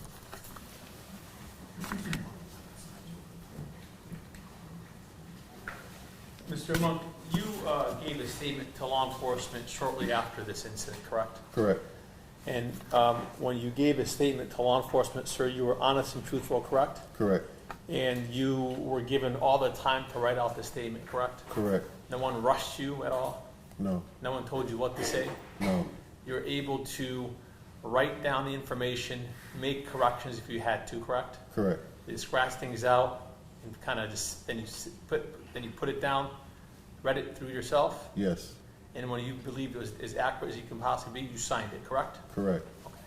Would it be fair to say, sir, that when you wrote out this statement on the date of your statement, which is the February 14th, 2014, which you're showing today in court, February 4th, I'm sorry, 2014, which you were showing in court today, would it be fair to say, sir, that that information is much more accurate than any other time that you testified to, correct? Should we restate the question for me? Your information in this report, in the report that you wrote out, is much more accurate than going off memory, correct? Yes. All right. Sir, you indicated that you've been at the mall since 2003, Yes. and you and I have never spoken, correct? Other than at the examination when we asked you questions, correct? If we did, I don't remember. Okay. But did you met with the Attorney General's office a number of times, did you not? Correct. How many times did you meet with them? Objection, Your Honor. Relevance? What's the relevance of how many times? Just to find out, Judge, how often they had to refresh his memory, Judge. Well, okay, you can ask him how Okay. often he had to refresh his Sure. memory, but let's not. Did the Attorney Generals have to help you refresh your memory, sir, at all, when you met with them? Not the majority, no. Okay. So, do you recall the officers talking to Mr. Cochran? You testified earlier, it was a very polite voice. Yes. They were using words like please, sir, so on and so forth, correct? Correct. And you indicated for the jury that if you can stand up and show us how he had his hands, Mr. Cochran, you said they were clenched, correct? Correct. Can you stand up?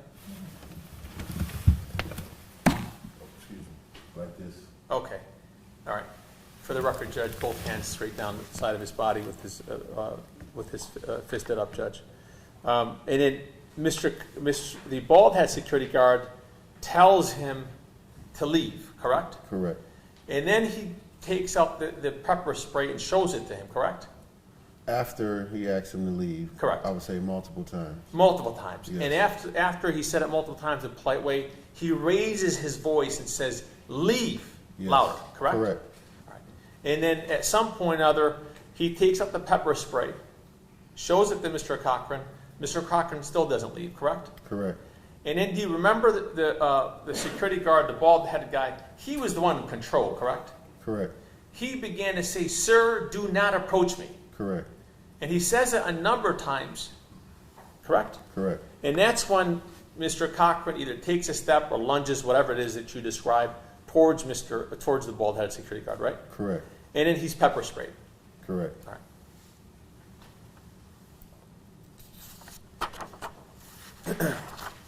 Sir, isn't it true that both guards couldn't restrain Mr. Cochran? Correct. And at one point or other, sir, he was struggling so much that he was knocking over the signs of the jewelry store, correct? Correct. And at one point or other, sir, a third individual shows up, and they still can't control Mr. Cochran, correct? Correct. And you hear them multiple times telling him, stop resisting, correct? Correct. And sir, at some point or other, do you remember hearing the security guard saying, can you put your hand behind your back for us? Can't recall that. Okay. And you indicated that eventually you see the cuffs come on, is that right? Correct. And when the cuffs come on, that's when they disengage him, right? Correct. All right. Do you remember seeing one of the security guards checking for a pulse? Now that I don't remember. Okay. So, sir, if I bring you down to your statement, sir, bottom of page 2, second line down. Do you have any statements? I do not. You do not? I'm sorry. Can I please take the statement again? How'd you use? Oh, shit. I'll give it to him.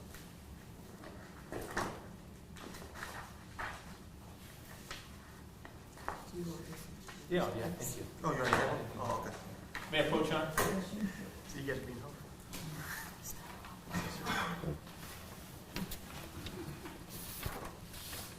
Sir, if you bring your attention now to line, page 2, I'm sorry. Second, the last line, it said, at some point, they kept checking for his pulse. Yes, I read that, yes. They checked at least 5 times, correct? Yes, Okay.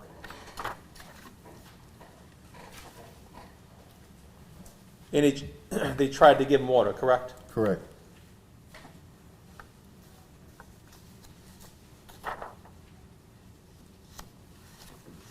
Sir, when you're sitting on that bench, you're about what, 30 feet away? About 15, 20 feet away. Okay, and you have to look to your right, correct? Correct. And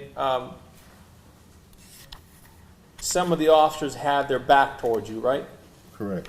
And having their back towards you also obstructs the view of other officers, correct? Of your view of other officers, correct? No, because at this point, when they're on the ground, I can see all 5 Okay, security guards. all right. Sir, at no time do you ever see a security guard punch or stomp or kick Mr. Cochran, correct? Correct.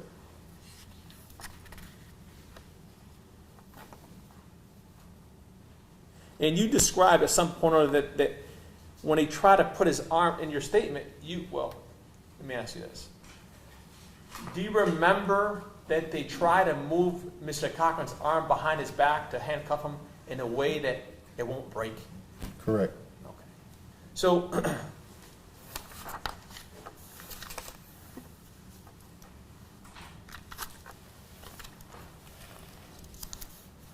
when you see Mr. Cochran clench his fist, he was what, within 3 feet of the bald-headed security guard? I would say about 5 feet. Okay. And they were as polite as they can be in their commands, correct? Correct. Thank you, sir. No, bye.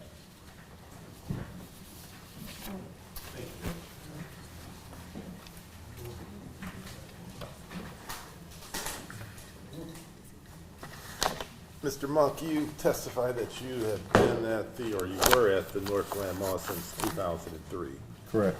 And 10 years ago, you were a store manager, Stock manager. stock manager at Foot Locker, correct? Correct. And that's a few doors down from the jewelry store that all this started, correct?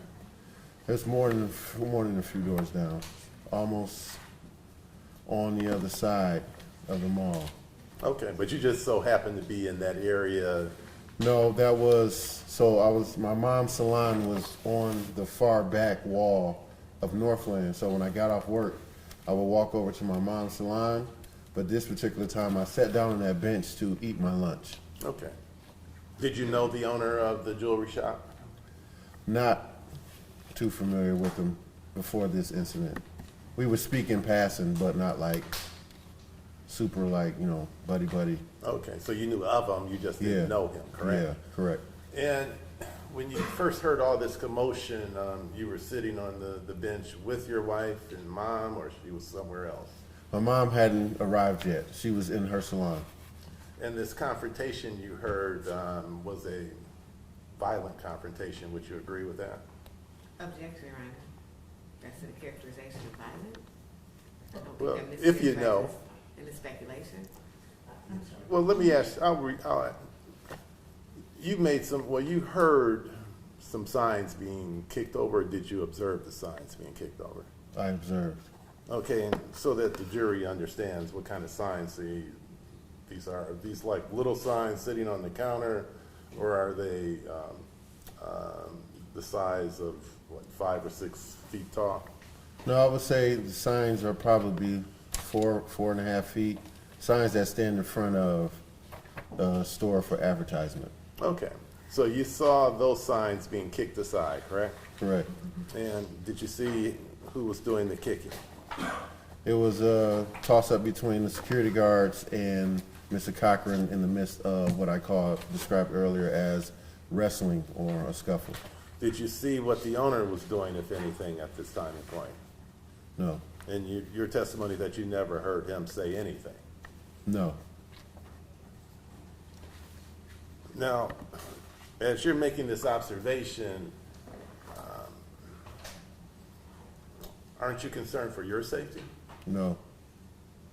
You didn't think that this was an unusual situation in the Northland Mall? No.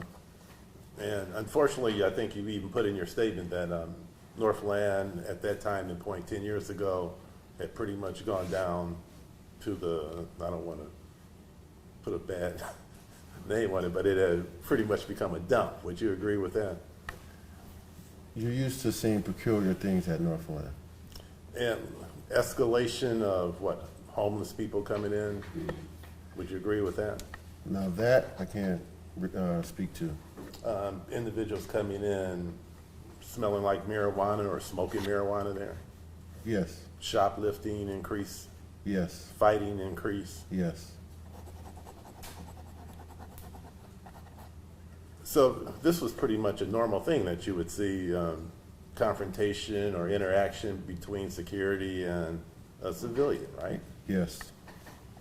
And as you're sitting there eating your lunch, you don't even move to protect your wife or your mother. You just sit there and make an observation as to what's going on, correct? Correct, but I also know that they're on the left side of me, so if I need to, I can. Well, I understand that they're on the side of you, but you know, danger is right there in front of you. The first person you're going to get out the way is, if it's not your wife, it's going to be your mother. Would you agree with that? Yes. And then your wife, right? Well, wife first, then. Just check it to see. So, and you pretty much stay on this bench for what, like 15, 20 minutes? Yes. Observing the whole thing? Yes. And have you ever taken classes in CPR and first aid? Yes. Did you volunteer to check on this individual to see if there was a pulse or if you could administer CPR? No, security guards made it clear that they didn't want anyone to approach the individual. Did you see anybody in the mall try to administer CPR or try to administer any help? There was one individual who tried to help, but that's why I said the security guards told him to back away. Do you know if that person was a doctor or not? I don't. And looking at the video, it seems like during this whole confrontation, people are just walking back and forth with children, shopping bags, like nothing is going on. Would you agree with that? I agree. It's Northland. Now, with respect to Mr. Cochran, you said you heard him say, "I can't breathe," right? Correct. Did you also hear him screaming other things or inaudible things? Yes, inaudible, yes. And was he doing that in a nice, calm manner like you're doing today, or was he shouting at the top of his lungs? Top of his lungs. You know what he was saying? He was inaudible, so I heard him say specifically that he couldn't breathe, and then at some point he was crying. You can hear the wailing. So, getting back to Mr. Cochran, had you ever seen this individual in the Northland shopping mall before that particular day 10 years ago? Not to my recollection, no. So when you saw him, when you first saw him on that day, you didn't recognize him, correct? No. You didn't know whether or not he was a customer or someone shoplifting, fair statement? Yeah, I didn't know who he was. You didn't know his mental history or incapacity or whether or not he was on any narcotics, correct? Objection, Your Honor. That causes speculation. You've already answered he didn't know, and I don't. Well, that's a different question. I know, but how was he know he was under the? Well, maybe he could tell. He could smell it on him, Judge. There's several ways. You can smell it. You can see somebody like in the video smoking a joint. So did you see him, did you make any observations? I asked the relevance and also asked the foundation. I can ask what he observed, Judge. You can ask him what he observed. Okay. Yes. Did you observe Mr. Cochran smoking anything, sir? No. So, during the course of this whole period of time, you're 10 to 15 feet away. You never even get up and leave the park bench, right? Or not the park bench, but the mall bench, right? Correct.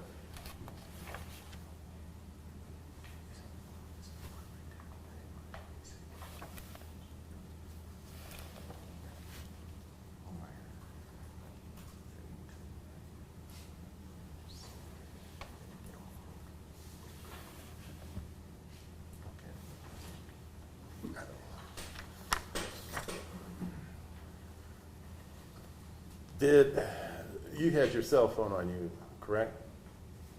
Yes. Did you bother to call, did you have a number for security? No. Did you bother to call Southfield Police to alert them about what was going on? No.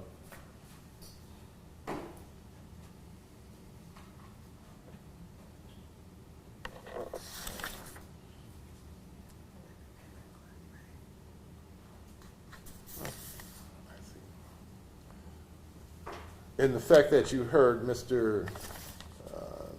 Cochran say that he couldn't breathe, what were you thinking the reason he was saying that? Objection, Your Honor.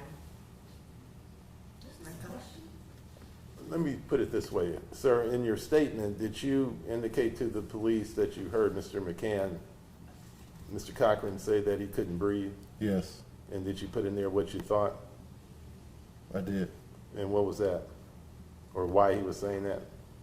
To get them off of him. Okay. Now, did you make the observation of the pepper spray? Yes. And you said that Mr. Cochran was bent over when he was sprayed, right? Yes. Did you see him try to run away from that area? No. And you weren't concerned about being in the immediate vicinity of the pepper spray, that it might impact you? No, so I was about 15, 20 feet away. And you weren't concerned for your wife and your mother that they would be impacted with this pepper spray, correct? Correct. Or the scuffle that was taking place, right? Correct. Because if it was such a violent scuffle, you would have taken them to safety. Would you agree? Correct.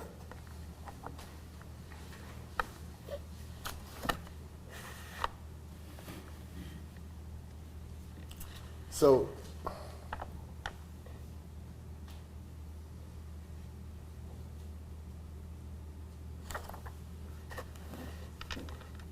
you said that Mr. Cochran, when he was subdued, he immediately put his hands up under his body. Would you agree with that? You said Mr. Cochran put his hands under his body? Yes. When he was subdued. I never. When he was put on the ground. You saying he put his hands Yes. under? They were trying to handcuff him, right? Yeah, correct. And his hands were up under his body, right? That would be I guess that would be a fair assessment. Well, he never had his hands out saying, here, I won't resist. Your Honor, I object. Yeah. That's assuming facts not into evidence. There hasn't been any testimony to that Yeah, effect I don't. whatsoever. Go ahead.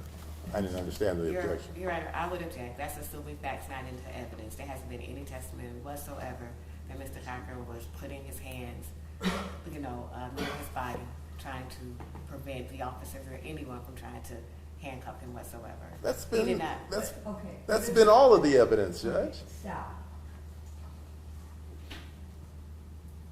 Just because the question hasn't been asked, but he certainly can ask that question, and if he knows, he can say what he knows, and if he doesn't, he can say that he doesn't. Go ahead. Thank you. Thank you. You ever see Mr. Cochran just put his hands out I don't recall. during this struggle? That I don't recall. Okay, if you had seen that, would you have put that in your statement, sir? If I'd seen it, yes. And you would agree with me, would you not, that it's not in your statement? I don't recall that being in my statement. I just read it. Okay, but you've had like 10 years to read it, right? Mr. Blake, What, Judge?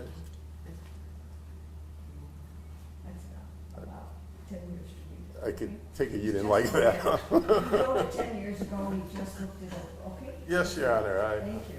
So, Okay, you would agree it's not in the statement. When did you give a written statement to the police? February 4th. You were there when the police arrived, correct? Correct. And you didn't give a statement to them that day, correct? Correct. And it was February 4th that you gave a statement to Southfield Police? Correct. And other than that initial statement, how many other written statements have you given to law enforcement? That would be the only one.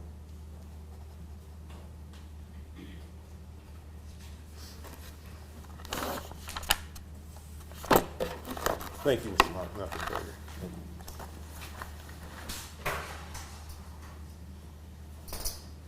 I think this redirect. They're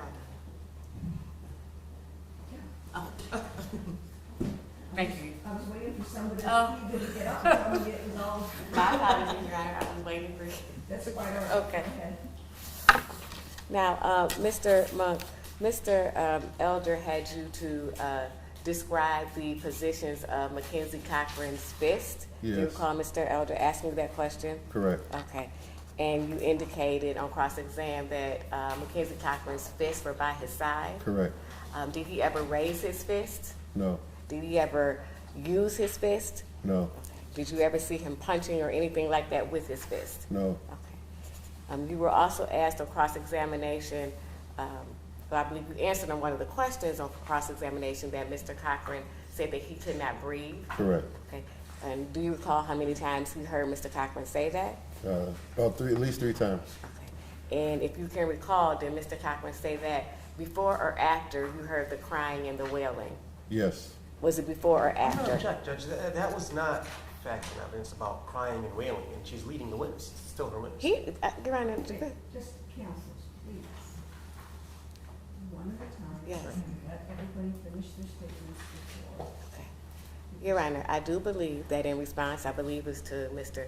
Blake's question, that the witness indicated that Mackenzie Cochran was crying and wailing. He heard crying and wailing. My question was whether or not he heard the "I can't breathe" statement before or after he heard the crying and wailing. That was response that was elicited on cross-examination by Mr. Blake. I'm just trying to establish a timeline. Did he hear that statement before or after he heard crying and wailing? I think that's a different question than what I heard. I'll just withdraw the objection. After. Okay. You heard him say, "I can't breathe" after After I can't breathe came before, the crying and wailing came after. Thank you.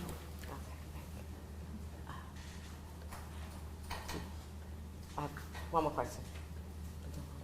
Just want to ask one more question. Thank you. Now, on cross-exam, well, let me rephrase it. I believe you were asked a question on cross-examination about the statement, about what you wrote on your statement, and I believe Mr. Blake asked you about you saying in your statement that when you heard Mr. Cochran say that "I can't breathe," you thought that he was saying that to get the officers off of him? Correct. Okay. All right. Did you observe anything just watching the video that changed your mind? About the question? Yes. About whether or not Mr. Cochran was saying "I can't breathe" to get the officers off of him? It calls for speculation as to what Mr. Cochran is trying to say. You're right. I don't believe it's speculation. I believe it's observations. Well, the observation would have been at the point in time that it was taking place, not from looking at a video at this point in time. So I will just sustain the objection. Thank you. Let's move on. No further questions. No questions, Your Honor. Nothing further, Thank you, Mr. Monk. Thank you. You may step down and watch your step. Okay. Thank you again. No problem.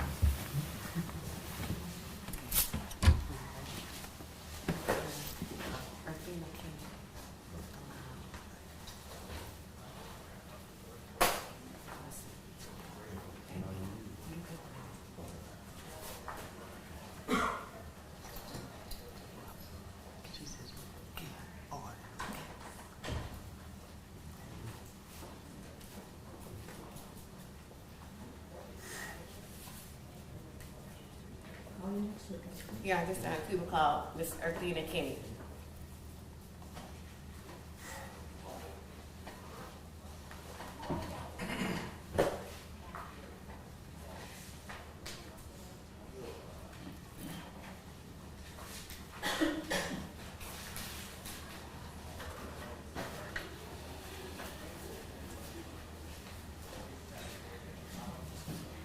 Come forward, please, ma'am. That door opens towards you. Please watch your step. And I'd like you to remain standing for a moment. Okay. And if you can face my foot, this one in.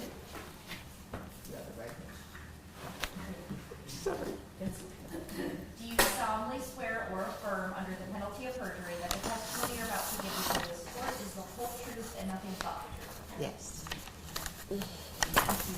Watch your step. And we are recording you, so please keep your voice up, all right? Okay. Thank you. You may proceed. Thank you.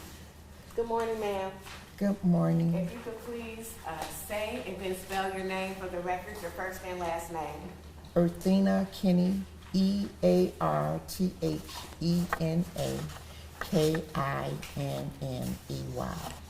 Now, Miss Kenny, did you have a business at the Northland Mall? Yes. Okay. And what kind of business was it? Hair and nail salon. And what was the name of your hair and nail salon? Phalanges. Okay. And how long was your hair and nail salon, Phalanges, located at Northland Mall? About 10 years. And was it there on January 28, 2014? Yes. Okay. And where was your hair salon inside the mall? Over towards the corner, like catty corner to Macy's, and there's another big store, I can't remember the name of it, but it's right there in the corner. Okay. Now, as Judge Anderson has indicated, they are recording you, so you got to keep your voice up. That microphone is deceiving. It doesn't amplify your voice. It just records everything. Okay. You got to make sure everybody hears your testimony. Oh, okay. Okay. And Ms. Kenny, do you have children? Yes. Okay. And how many children do you have? 3. Okay. And are boys, girls? 1 girl and 2 boys. Okay. And did one of your sons, did they also work at Northland Mall? Yes. And what is his name? Hoy Monk. Okay. And on January 28, 2014, where did Hoy work? Foot Locker. Okay. And Ms. Kenny, are you familiar with the store called LA Diamonds? Yes. Okay. And did you know the owner of that store? Yes. And what is his name? Labib.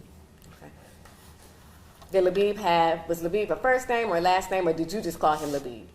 Yeah, his name's Labib, his first name. Okay. And where was LA Diamonds in relationship to your hair and nail salon, Phalanges? Catty corner to where my salon was. Okay. Now, when you say catty corner, it's so if I look out my salon, I could see his store. And it was right across from Foot Locker and Macy's, next to Macy's. Now, I want to focus your attention on January 28, 2014. Ms. Kenny, did something happen that day that causes you to be here this morning to testify? Yes. Okay. And do you recall what time of day it was? It was evening. Okay. Now, Ms. Kenny, did you hear something or see something first? I heard something first. Okay. And were you inside of your salon when you heard it? Yes. Okay. And describe for the jury what it is that you heard. I heard yelling. Were you able to discern or make out what was being yelled, or you just heard yelling itself? Yeah, just yelling. Okay. And so when you heard the yelling, what did you do next? I came out the store and I started walking down towards where the Foot Locker and the jewelry store was. And I walked to the bench. It was a bench there, yeah. And when you started walking toward, let me back up. The yelling that you heard, was that in the direction of the jewelry store as to where you were walking? Yes. Okay. And as you're walking in the direction of the jewelry store, is this LA Diamonds? Yes. What do you see? I see a young man and I see a security officer. And I guess he was talking to the young man. And I'm gonna ask you a couple questions while you're pausing, okay? So just Okay. so we can get a good, clear record. Now, you say you see a young man? mm-hmm. Do you? Yes. You have to say yes, okay? Do you remember what he looked like? Yes. Okay, and what did he look like? He was a black young man, and wasn't that tall, but kind of, average. And he had on a jacket. The jacket and it had a hood to it. I seen him all the time anyway, so. So that was going to be my next question to you, Miss Kenny. Had you seen this young man before? Yes. Okay, and where had you seen him before? Just in the mall. Yeah, I would see him sometimes over at the food court, when we go get the food, or I just see him walking around, Yeah. Did you know this young man's name? No. Had you ever had any conversations with him? No. Okay. When you saw him before, previously in the mall, did you ever see him causing any type of trouble or anything? No. Objection, Rollins. What happened on other days, Judge? Well, Your Honor, she testified that she had seen him before. I'm just trying to get some more information about the circumstances under which she had seen him, just to have a complete record, Your Honor. Well, but as to what she observed, that doesn't mean you may have been at the mall other times where she didn't see him and she testified to that. But let's move on. Okay, thank you. So let's focus back on January 28, 2014. You said you see this young man. Yes. Okay, and then I believe you said you saw a security officer. Yes. And do you remember what that security officer looked like? Yes. And what did he look like? He had a bald head, one of the older security officers. Okay. And when you see this older security guard and the young man, what do you see next? I see the security officer. He said something to him, and Him being home. to the young man. Okay. He said something to him, and the young man turned and he was saying something to him, but I saw the security officer. He had a mace or something in his hand, and he squirted the young man. When he squirted the young man, he goes down, and he was like, ah, he was hollering, ah. And then I see another security officer come, and then that's when they get him down on the ground. Okay. Now, I'm going to stop you. I want to back up. Now, you said that you saw the one security officer, you said a bald security officer? Yes. With mace talking to the young man? Yes. Okay. And when you see the bald security officer talking to the young man, do you see, how far are they apart when they're talking to each other? If you can remember. Are they close or far distance? Oh, yeah, no, they were kind of close. Okay. Yeah. Do you see the young man punch or kick the bald-headed security guard? No. Okay. All right.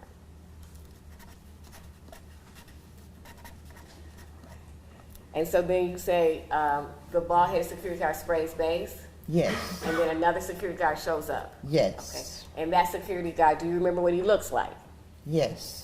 Do you see him in the courtroom today? Yes. Okay. And if you see him, so can you describe something that he's wearing? He has on some glasses and a black suit. That him right there. Your Honor, let the record reflect that the witness has identified Defendant John Seiberling.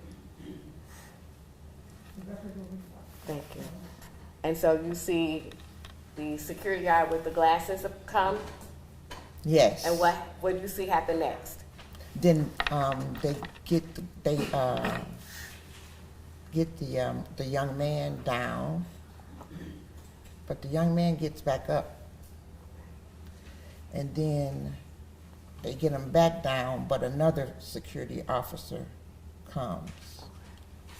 So now it's 3 security officers. So when they get them back down, now they have them down. So let's back up. You said that the 2 security guards that initially show up, they get the young man down. Yes. And how do they get him down? They they like tackle him down. Like it was like an altercation. But the young man, they both just got him and got him down. So the one with the bald head, he had him, and then the other one, he helped him, and then they got him down. Okay. Now, when you say they got him down, did you see these 2 security guards? Did you see their hands or anything like that? No, everything was going so fast. Okay, all right. But you say they got him down. Yeah. And then the young man gets back up? Yep, he got up, Okay, but they got him back down. okay, It was like fast, like, yeah. okay. And then you say they get him back down again, and then what happens next? And then another security officer comes, which is the one with the red hair comes. Okay. The one with the red hair? Hmm. Okay. And then when he comes, Stop then one moment. Okay. Okay, you're on let the record reflect that the witness has identified, I believe, as Mr. Gaven King.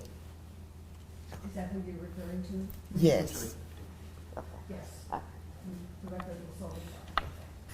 And then you said the one with the red hair. Yes. And what do you see him doing?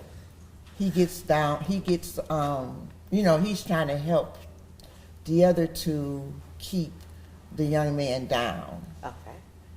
And how are they keeping him down? Like what part of their hands are on Mackenzie Cochran's I'm body? going to object to this form of the question when she says they, if she could specify which individual she's talking about so we know who does what.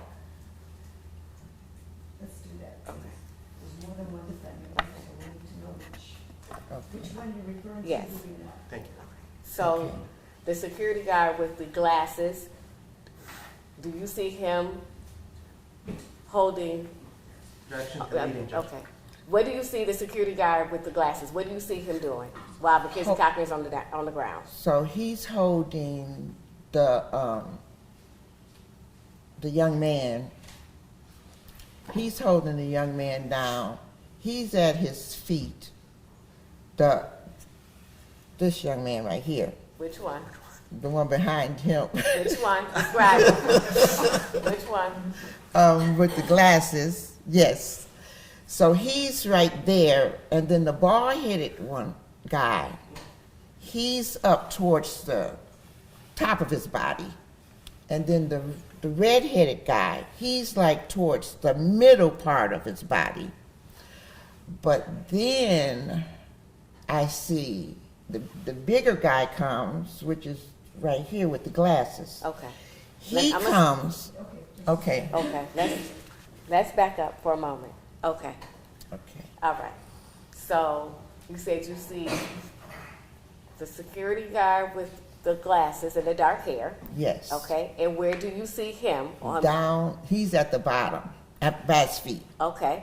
And then you say the security guard with the red hair. Where do you see him? He's in the middle The middle of whom? of the young man, the young man, All right. The middle of what? of his body. Okay. But the Let me young stop you. man. Hold on. Okay. You got to follow. Okay, I'm Let sorry. me ask the question. Okay. Okay. Ask the question and we'll Okay. answer the question. Okay. You say the middle of his body. Is this his upper body or his lower body? His mid body. Okay. Yes. Can you, for the record, when you say mid body, can you point somewhere on your body when you say mid body? Yes, right in here. Okay. And for the record, I do believe the witness is gesturing toward her lower back. Yes. Okay. All right. And then you say you saw another security guard. Yes. And do you remember what that security guard looked like? Yes. Okay. Do you see that security guard in the courtroom today? Yes. Okay. Can you point to him? Yes. The young man right there with the glasses and the sweater with the white and beige Okay. and black. You're going to let the record reflect that the witness has identified defendant Aaron Maree. Thank you. And where do you see this security guard? He's at the top of his head. Okay. And when you say the top of his head, what do you see him doing at the top of his head? This being He was holding his head down. Yeah. Now, when you see these three defendants holding Mr. Cochran, do you see Mr. Mackenzie Cochran punching any of the security guards? No. Okay. Do you see Mackenzie kicking any of the security guards? No. Okay. When Mackenzie is on the ground, is he face up or is he face down? Face down. Okay. Is he saying anything? Mackenzie, Yes. what is he saying? He say help, and he said, I can't breathe. I can't breathe. Yeah, that's what he said. How many times do you hear Mackenzie say help, if you remember? He was saying, I think it was a couple of times, and then he said he can't breathe. And how many times do you hear him say he can't breathe? I want to say twice. I know the first time he said it, then it was kind of faint. Oh. So, All right. Now, Ms. Kenny, as this was happening, did you try to intervene in any way? somewhat. Okay. What did you do? I was like, he said he can't breathe. I said that. And And then that's when this young man right here was like, I don't know.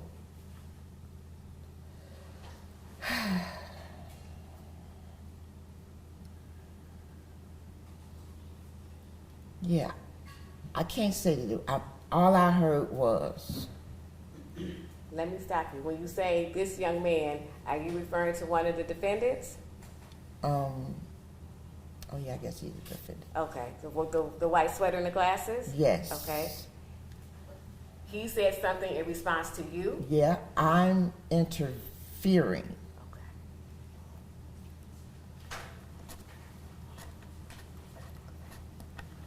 Now, if you remember, how long was Mackenzie Cochran on the ground?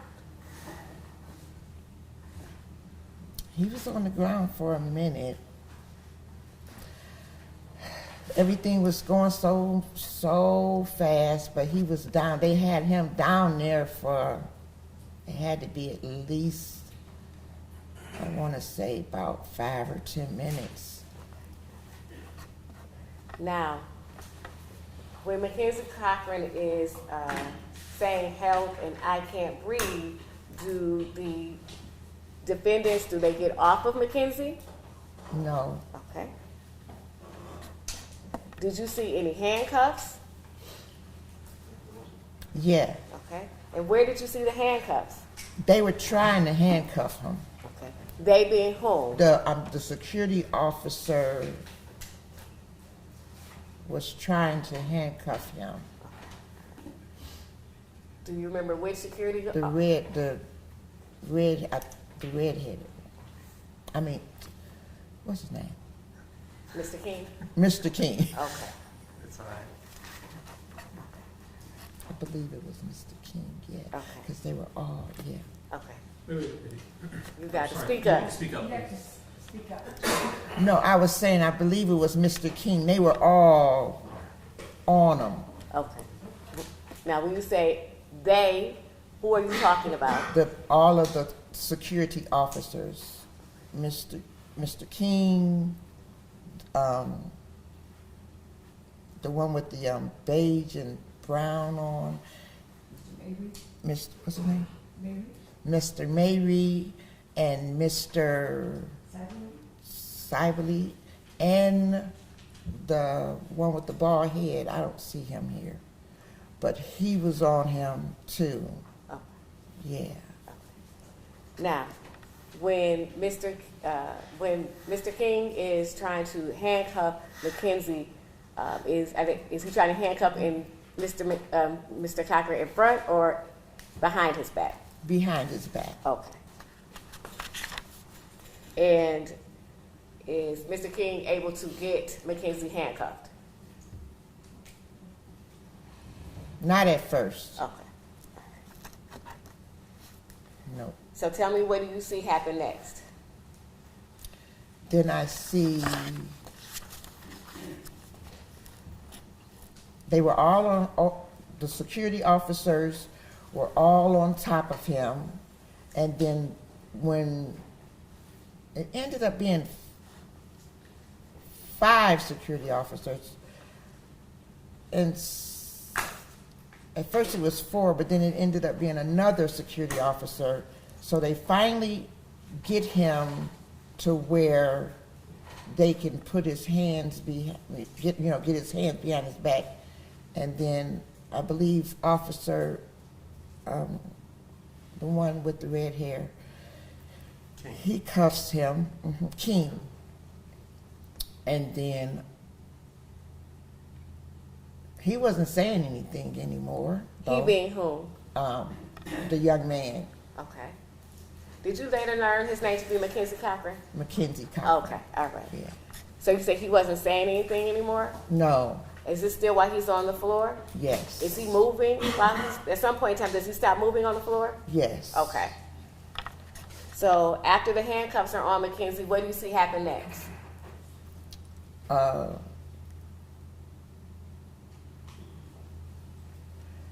When I turn back around, I see they had set him up on, when I say they had set him up against the wall. The security officers had set him up against the wall, and his head was just down, but he was still handcuffed, and his head was just down like that.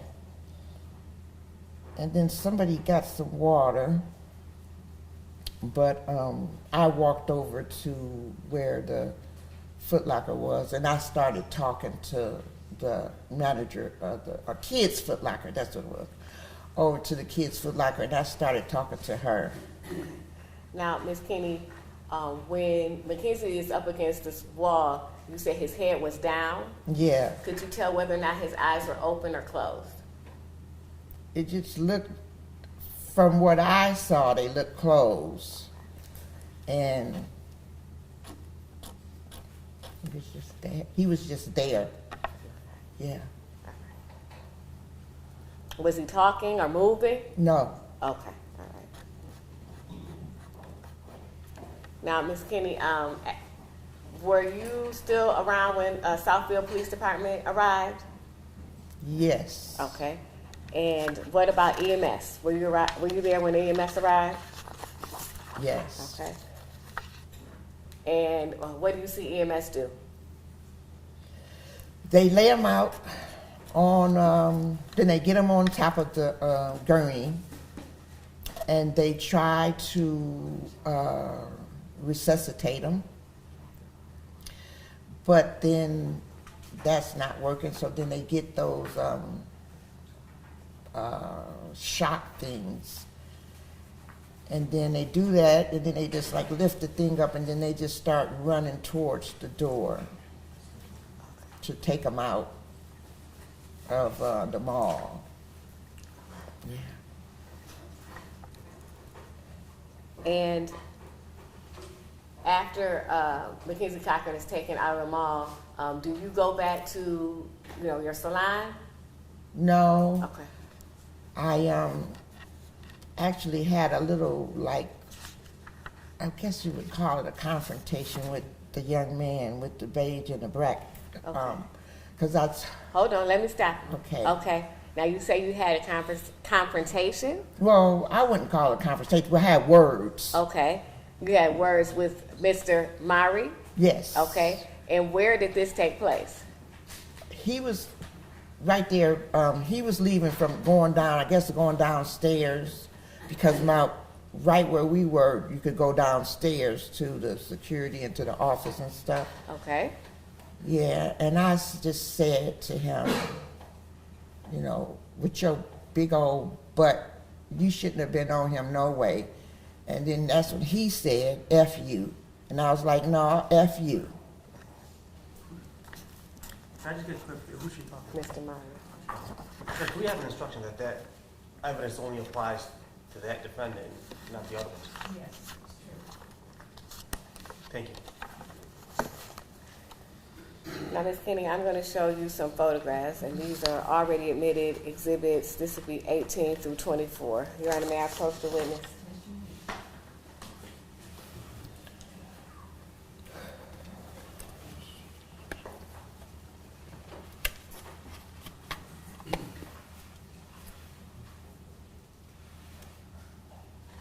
You can take them.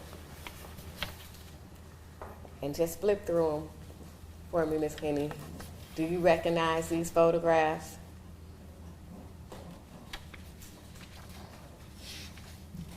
Yes. You mean me in them? Yes. Oh, yes. Okay, that's what I meant. You recognize these photographs and recognize anybody in them? Me Okay. and my son. Okay. Thanks. You looking through, we're gonna put number 18. Right. Oh, we need to check. Thank you. Oh, yeah.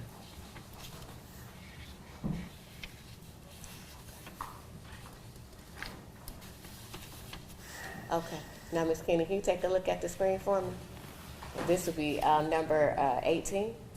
Okay, this is number 18. Ms. Kenny, do you see yourself in this photograph? Yes. Okay. And can you just tell us who you are? Which one are you? Right there, standing up with the blonde hair and that black coat. That's you right there? Yes. Okay. All right. And if you can recall, what part of the altercation was this? This is when they had got him down. Oh, yep. That's when they had got him down. When the other officer had came. Okay. So 19. And you still in this photograph too? Yes. Okay. All right. And is this where all 5 of the security guards were there? Yes. Okay. And this is 20. You still in it? Yes. Okay. Are you seated in this photograph? Yes. Okay. All right. Okay. Is this 21? Yes. Now, you said that there was, Mr. Seiberling was on Mackenzie's legs? Yes. Okay. All right. Do you see that in this photograph? Yes. Okay. All right. And this is 21? 22. Thank you. Okay. And you see yourself still in this photograph too? Yes. In 23? Are you still here? Okay. And- No. All right, 24. Now, Ms. Kenny, before your testimony today, did you watch some video? Yes. Okay. You okay? All right. In the video, did you recognize yourself in that video? Yes. Okay. And that will be number 17. We're going to play the video. Am I playing it all on mute? Yes, mute. play it on mute.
Ms. Kenny, this recording, is this what you observed and what you saw on January 20th, 2014?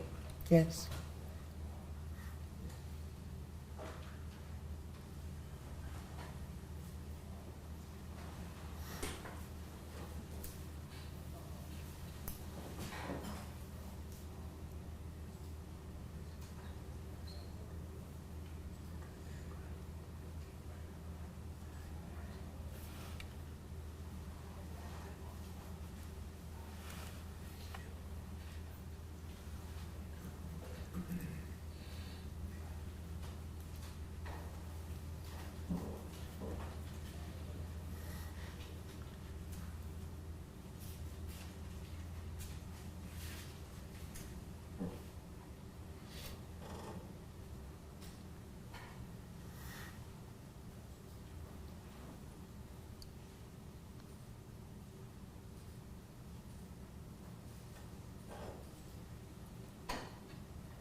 And Ms. Kenny, at this point, you're no longer in the video. Is this the point you have walked away? Mm-hmm. You gotta say yes or no. Yes, I'm sorry. And for the record, that's 3 minutes and 28 seconds into the video. I have no further questions of this witness.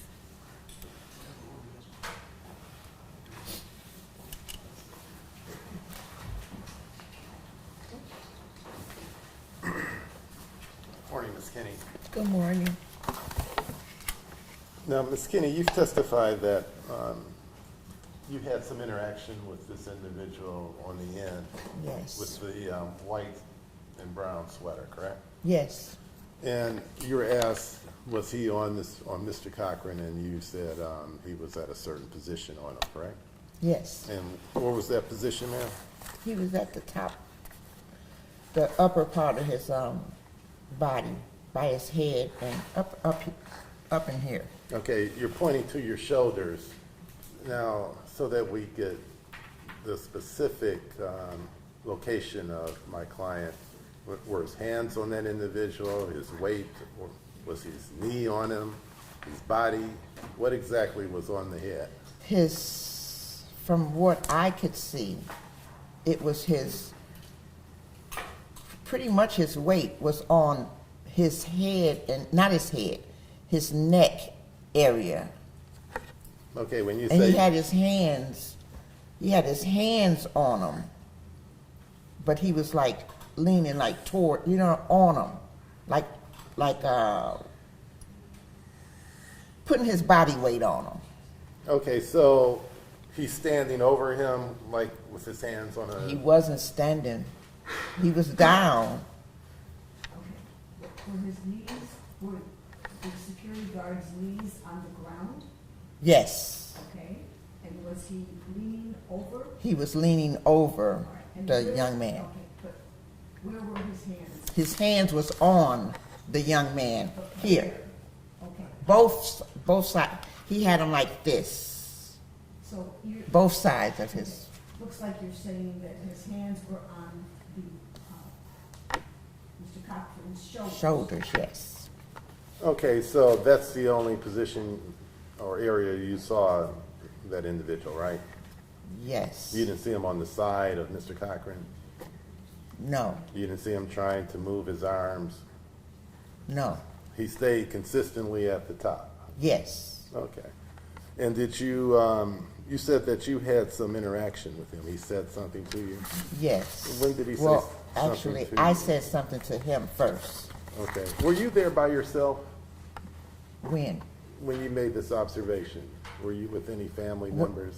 When I saw, which observations? I'm sorry. When you saw this incident, were you with any friends? Oh, my son and my daughter-in-law, they were sitting on the bench right there too by the jewelry store. Okay, so you were sitting with them, correct? Yes. Okay, and so you said he can't breathe. Who did you tell that to? to the officers. I just pretty much was saying it because that's what he was saying. Okay. I but was you like, didn't- he said he can't breathe. I wasn't like talking to anybody individually. Okay. Yeah. What about your son? Did you say anything to him or your daughter-in-law? Well, they were right there with me. Did you say anything to them now? Well, I could have been saying that to them too because they were there. I was saying that he said he can't breathe. He said he can't breathe.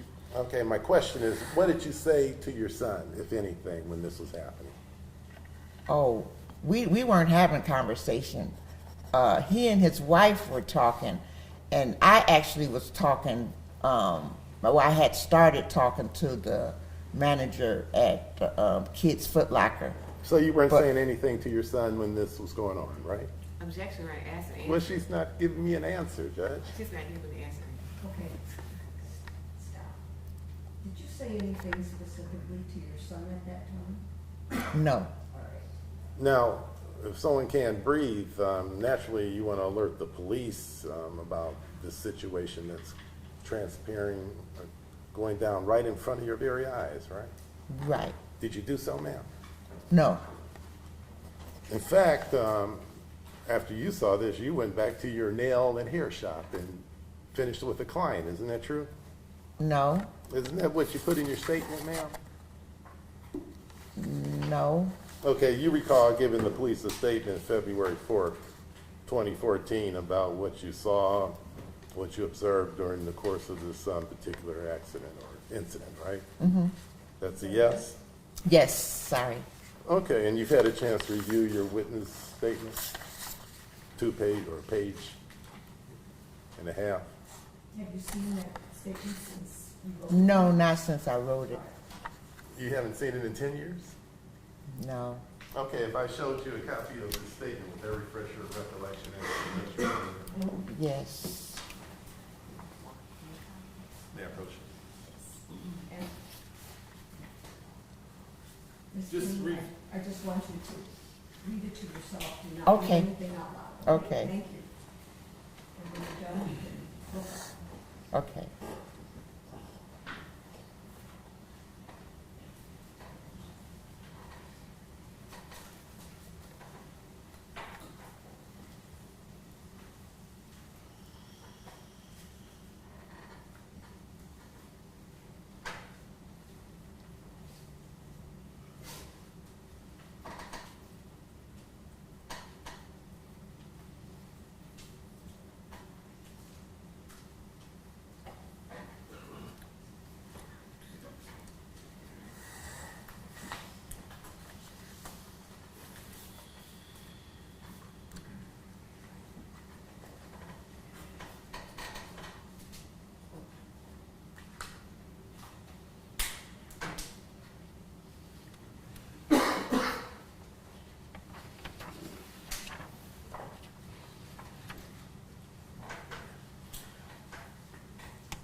Okay.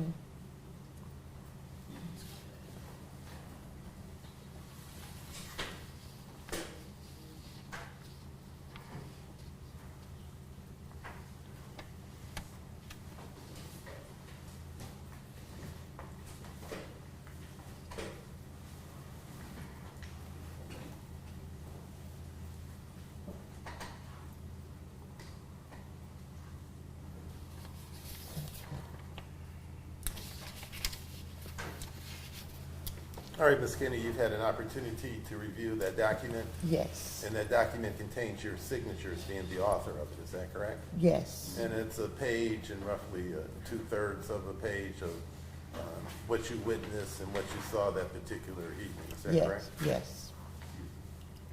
And when you wrote that statement, it was truthful, correct? Yes. And it's truthful today, correct? Yes. Now, in that statement, isn't it true that you indicated that you left the area and went to your salon to see a client for 10 minutes? Yes. Now, prior to that, it doesn't say anything about you telling the officers he can't breathe. Would you agree with that? Yes. It doesn't say anything about someone saying F you because you approached them and said the person couldn't breathe. Would you agree with that? Yes. And in fact, today is the first time in 10 years that you've even said anything about someone coming up to you saying F you. Would you agree with that? No, I said it before, but I didn't. When I had this interview right here with the paper, that was with something, I mean, I think that was with the officer totally different. This was with Southfield Police, ma'am, when they asked you to give an accounting as to what you witnessed and what you saw, right? Yes. And it says nothing about one of those security guards coming up to you saying F you. No. Does He it? didn't come up to me and say F you. I said something to him first at the end of the conversation is when he said F you. Does this So say anything it's about not, you? No, it's not on there. All right, look, we are recording this. We can't have people speaking over one another. Okay. One at a time. Okay, go on. Yeah, it's not on there because. You've answered my question now. Okay. Now, you've also, and did you tell your son that someone had disrespected you like that? No. Did you tell your daughter-in-law someone had said something like that to you? I think I did tell Jazz. Did you go back and tell your client, I've been No. Did you go back and tell your client what you had observed? What you mean? Well, when you went back to the salon after you saw this My couple. client ended up coming out too. Well, in your statement, you said you went back to the salon, right? Yeah, and then my client came out too. Did you tell out the of salon client? too. Did you tell the client what was going on? No, she saw what was going on. What's the client's name? I can't even remember who the client was now. Okay. Now, with respect to remembering who was what, today you're saying that when you had this interaction and told one of the security guards that they couldn't breathe, you said someone told you to step back and mind your own business, right? Yes. And you're saying that that was Mr. Maree? Yes, he didn't say step back. He just told me I was interfering. Ma'am, isn't it true that you testified under oath back in March 9th, 2021 about someone telling you to step back? I don't Because you were remember. interfering? I don't remember. If I saying- showed you a copy of your testimony at an investigatory subpoena that was taken under oath on page 24, would that be a recollection? Lines, let's see, you can start with 6 to 16. Line 6 I don't through even 16, remember- let me finish, please. Okay. Line 6 through 16, if you look at this document with that refresh your recollection as to the testimony you gave under oath back in 2021. Read I that don't- to yourself. I don't think, okay.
Okay.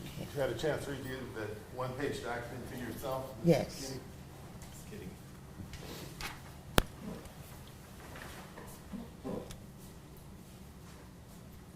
Now, when you testified in front of a attorney general or assistant and a court reporter. Isn't it true that back on March 9th, 2021, you indicated that you said it was the bald-headed one? He looked up at me and told me I was interfering with something. And I said, well, he said that he can't breathe, you know? And he was like, step back, step back. And then I just stepped back and I was like, wow, for real? And then, yeah. So ma'am, once again, specifically, didn't you say the bald-headed guy back in 2021? That's what the paper says, yes. It wasn't Mr. Maree, which is who you're saying said that to you then, right? Yes. So are you mistaken today? Or were you mistaken in 2021?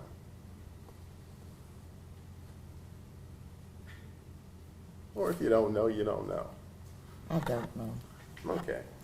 Now, after someone, Judge, at this point, if the statement is not attributed to any of the defendants, I ask that it be stricken from the record and not relied on for any of the defendants. So it's hearsay to the fiscal. Well, ma'am, I would join in. Yes. at this point, do you have any recollection of who made the statement to you? Yes. Well, yes. All right, so who made the statement to you? The young man with the glasses. So when you testified under oath, Yes. With the, I don't even remember that. well, you did do it then. Yes, I see, because it Okay. has, yes. So, is that true at the time? I mean, is it possible that you're just mistaken and you can't remember exactly? Yes. Okay. Then, Yes, as to the 2021. Yes, I could be, I can't remember. she can't remember. So, Well, wait a minute, she can't remember who told her that she was interfering. Is that Yes, correct? yes. okay, I got you. So, we will strike her testimony as to who it was that she had testified to just now about telling her that she was interfering, and the jury will disregard that testimony. Let's proceed. When one of these officers disrespected you, did you report that to, this was like an in-house security firm, correct? I'm sorry? One of the officers said, F you, right? Yes. Did you report that to a supervisor, or did you go to the office and report this incident?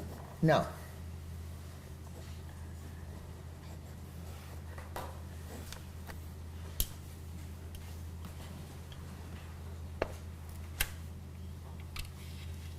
Did you go anywhere that day and voluntarily give a statement as to what you saw? No, I don't think so. You go Not the that I can remember. You go the next day? Not that I can remember. Did you discuss what you saw with your son after it happened Yes, and your daughter-in-law? yes. Okay. Thank you. I have nothing further.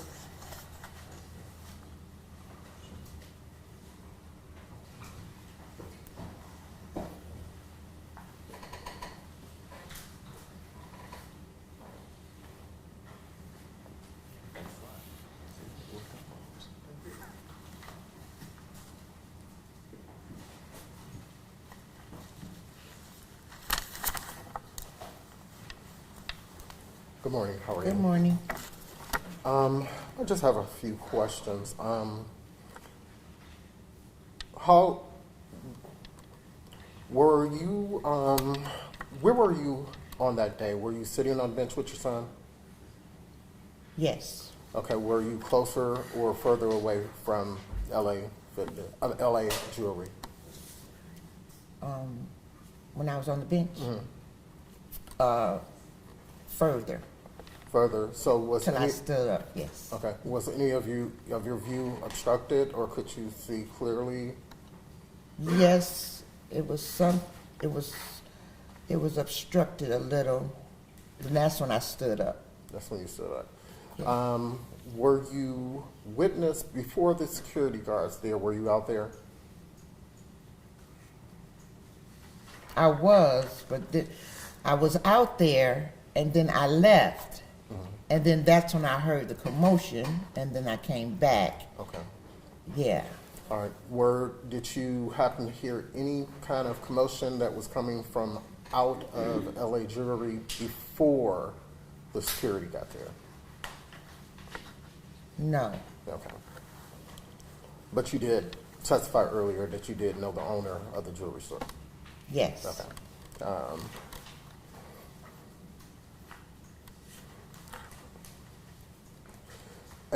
When the officers came, when the first two officers came, could you tell if one of them was in charge? Objection, Your Honor. That calls for speculation. Okay. Did you know any of the officers that was the first two officers that were there personally? Do I know them? Yeah. Yes. Well, I mean, I've seen them because they've been there ever since I've been there. Mm-hmm. Okay, so you saw the first two officers who were there? Yes. From your knowledge, did you know if one of them was a supervisor or anything? Yes, I believe so. Do you know which one? I believe the one with the bald head was a supervisor.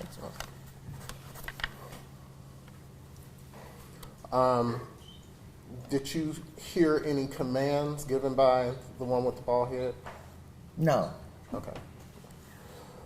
Did you hear any commands given by the bald head when to Mr. Cochran?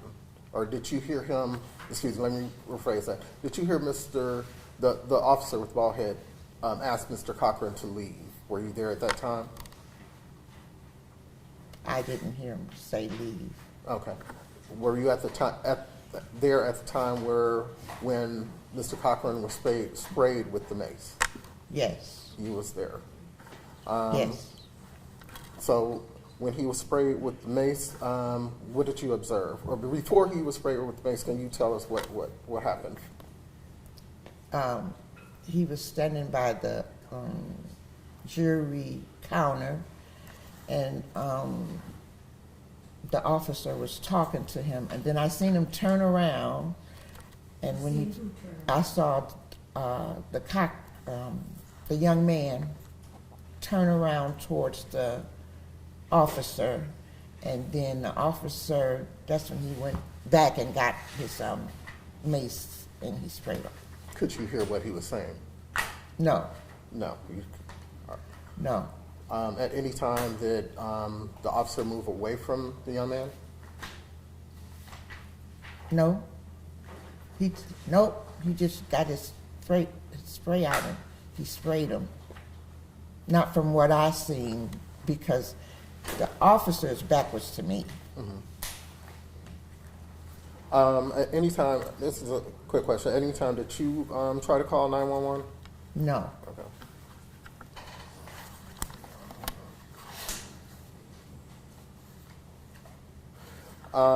After he was sprayed, what happened? What did you observe? I observed the young man, he went down holding his face. And when he went down holding his face, then that's when the officer, the bald-headed officer, went to grab him, and then the other officer, the young man right there, he came, and then that's when they got him down. It was two of them. Wait, for clarification, can we ask who she means when she says the young man? With the glasses. With the glasses. Yeah. For the record, Mr. Steve.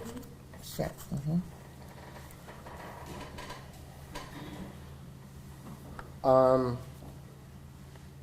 You didn't know, and you didn't know why the guards were called to the area, or No. okay.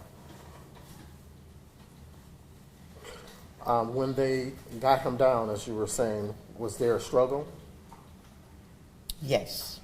Okay. He got back up. Okay, he got back up. Yes. Did you ever see Mr. Seiberling punch, kick, or try to do a chokehold on Mr. Cochran? No, I didn't see it. Nope. They just got him back down, just like tackled him. Okay, so when you said he got back up, and what exactly happened? You say they're tackled him then? Yeah, when he got back up, then they got him back down. So it was like really fast. He got up for like a little bit, then they got him back down. Then after they got him back down, he didn't get back up because then the other officers came to help. Okay. And let me just do for clarity too. Before the bald head guard sprayed Ms. Cochran, did you see him? Did you see Mr. Cochran come towards the bald head guard? No. You didn't see him approach him at all, or step towards him? No. You took about the young man. The young man. No.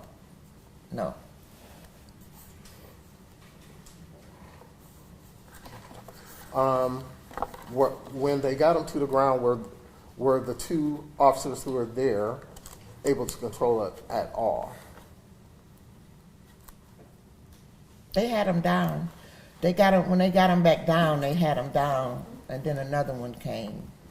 So everything was going fast. Mm-hmm. They had him down so that he wasn't getting back up. But the other officer came. More of the first two officers, were they able to control him when they got him down, or was he fighting with them? When they first got him down, he was fighting with them. Mm-hmm. When they got him back down, then they had him. Mm-hmm. They couldn't get him. He couldn't get back up. Okay. About how big was Mr. Cochran, in your opinion? He wasn't that big. He wasn't that big. Was he 5'9", 10, 6 feet, 6'2"? No. About how? Maybe about if 6 feet. 6 feet? Yeah, he might have been about my size? A little shorter. Okay. Yes, a little. Yeah. Was he about my weight? Well, he always had. When I seen him, he have a jacket on, but yeah. So I don't really know how big he was, but I know that he wasn't very tall. Okay. Yeah. He had a winter jacket on? Yeah. Okay, and it was closed? Yep. And you couldn't see anything that he had in his jacket at all? Nope. Okay. I can't remember if it was closed, but I know he had on a jacket, a big jacket, like a down jacket. It went down to about how far? About right here. You're indicating that Right your above his thighs? Yeah. Okay. And I have the record show that she's indicating to his thighs.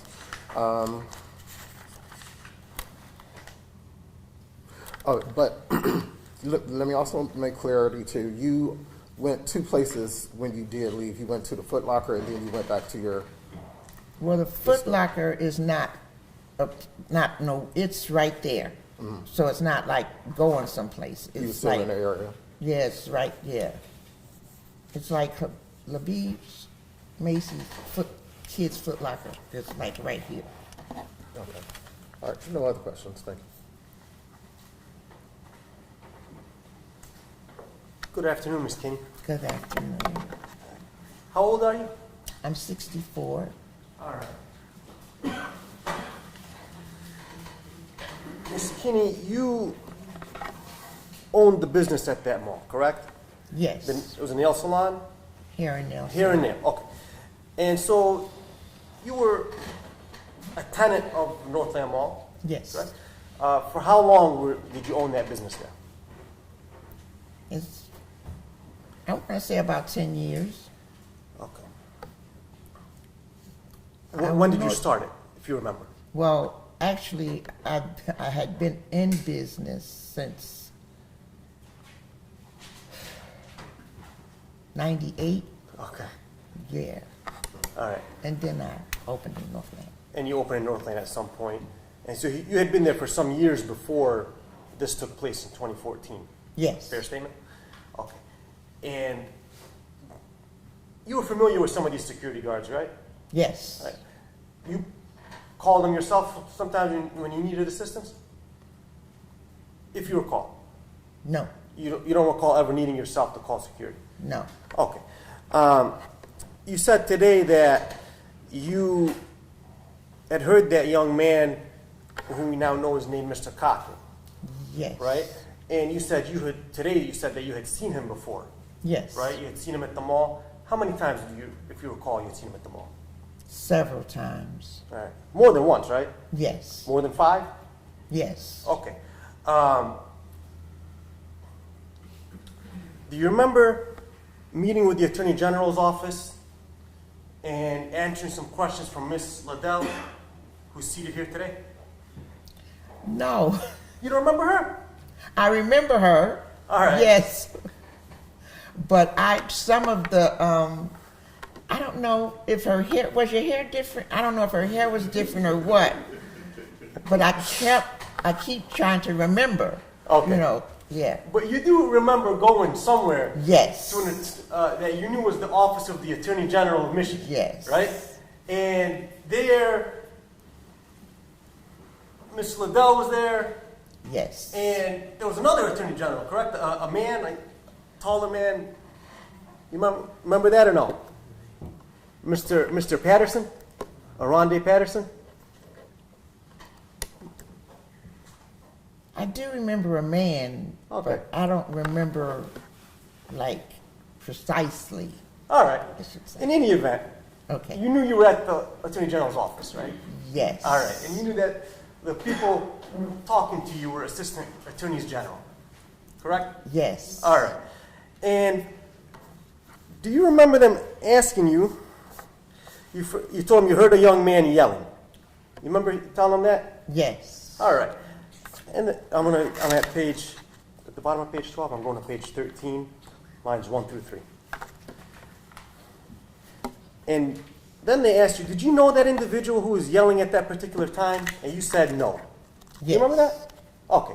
And then they asked you, had you seen him before in the mall? And you said no. Do you remember that? Nope. You want to see the transcript? Nope. It's okay. All right. If that's what they wrote down, you believe that's what you answered? Yes. All right. Because there's a court reporter that was there taking down everything you said, just like there's a court reporter here in court today, right? Yes. All right. But you don't remember giving those answers? No. Okay. Well, some of them. Do you remember? Oh, you mean what you just asked me? Yeah, what I just asked you Oh, about yeah. not knowing the guy and never seeing him before in the mall. Yes. And you saying no. Yes. You do remember saying that to them? Yes. Okay. But obviously I'm sorry, no, I don't remember saying that to them. I'm sorry. All right. Because May I approach had the witness, seen Your them Honor? before. May I approach the witness?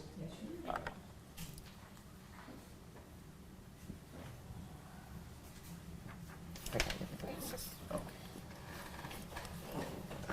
I might as well keep these glasses out. Those are just reading glasses, or you need? No, them for- these are prescription. Okay. Just the first 5 lines there. Okay. You remember that? You know the individual who was looking at the- No. Have you seen them before in the mall?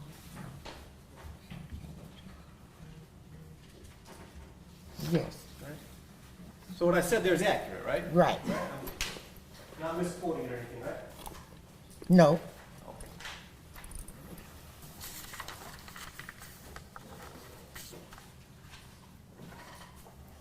Now, you said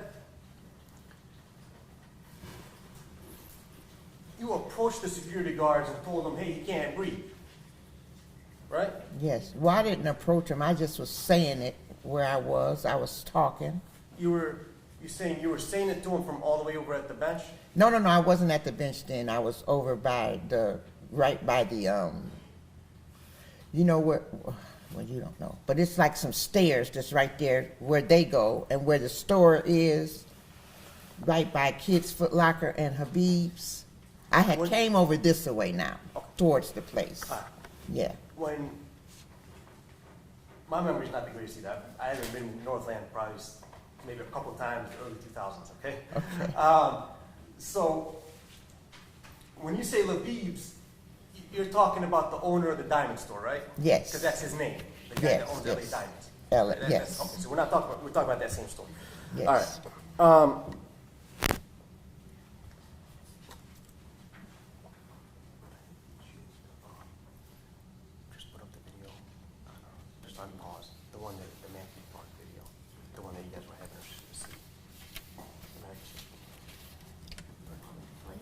No, just pause it at some point, at any point. I just want you to still shot it, basically. Yeah, still shots. That's fine, too. Okay. I just, you know.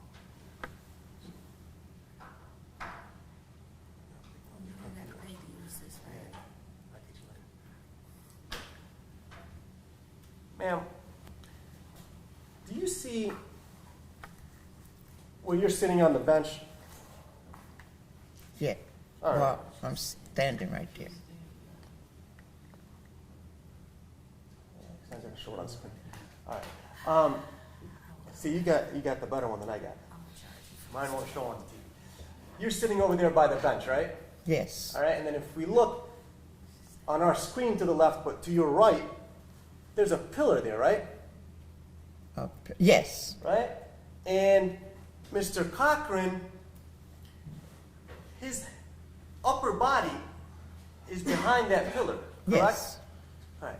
So really, from where you were, you're not in a position to see what is going on towards his upper body, correct? Would you agree with me on that? Well, right now, yes. On this picture, yes. Okay. And that's where you stay, right? Over there by the bench. No. Are you saying It at should- some point we're going to see you come closer towards the incident? I walk over this way. Okay. It should be on there Which direction are you talking? towards the kid's Foot Locker. Okay. That, yes, see where the girl, So you'd be moving to the left, is that? yes, to, You're saying that happened, but we're just not going to see it on this video. it should be on there. Because we watched the video earlier with you, right? Didn't the Assistant Attorney General? I say it saw, while you were testifying? I think so, and I walked over towards this way. You walked that way? Yeah, it should, Okay. yeah. Well, I walked over that way, so that's when I see, what were you asking me again? I said you saw what's going on with his upper body? Oh, yeah, All right. And it was just at the moment that you walked by. just walked over that way. Right? You walked over that way. You were going back to your nail salon. No, I was going to be nosy. I walked that way because that's what I was going to do. Let me ask you this. Which direction is your nail salon? Is it towards? My nail salon is back towards the corner, Okay. my nail salon is that way.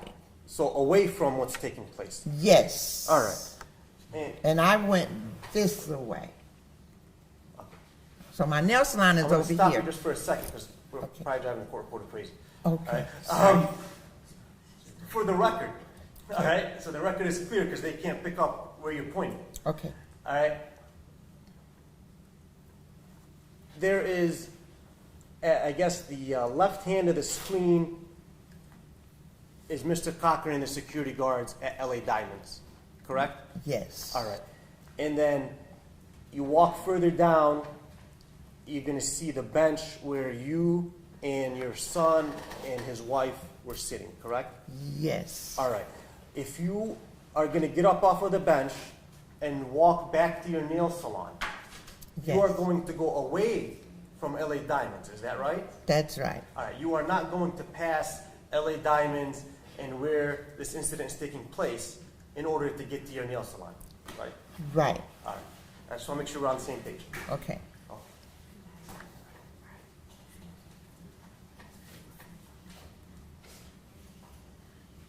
Did you hear officers saying to him, "Stop resisting"? Yes. All right. And do you recall when you wrote a statement to the Southfield police just a few days after this incident, telling them that you left to finish your client and it took you about 10 minutes? Do you remember that? No, but yes, when I read it, Okay. yes. So you did go back to your nail salon to finish your client, right? And then come back 10 minutes later. Is that a fair statement? Yes. Okay. Ma'am,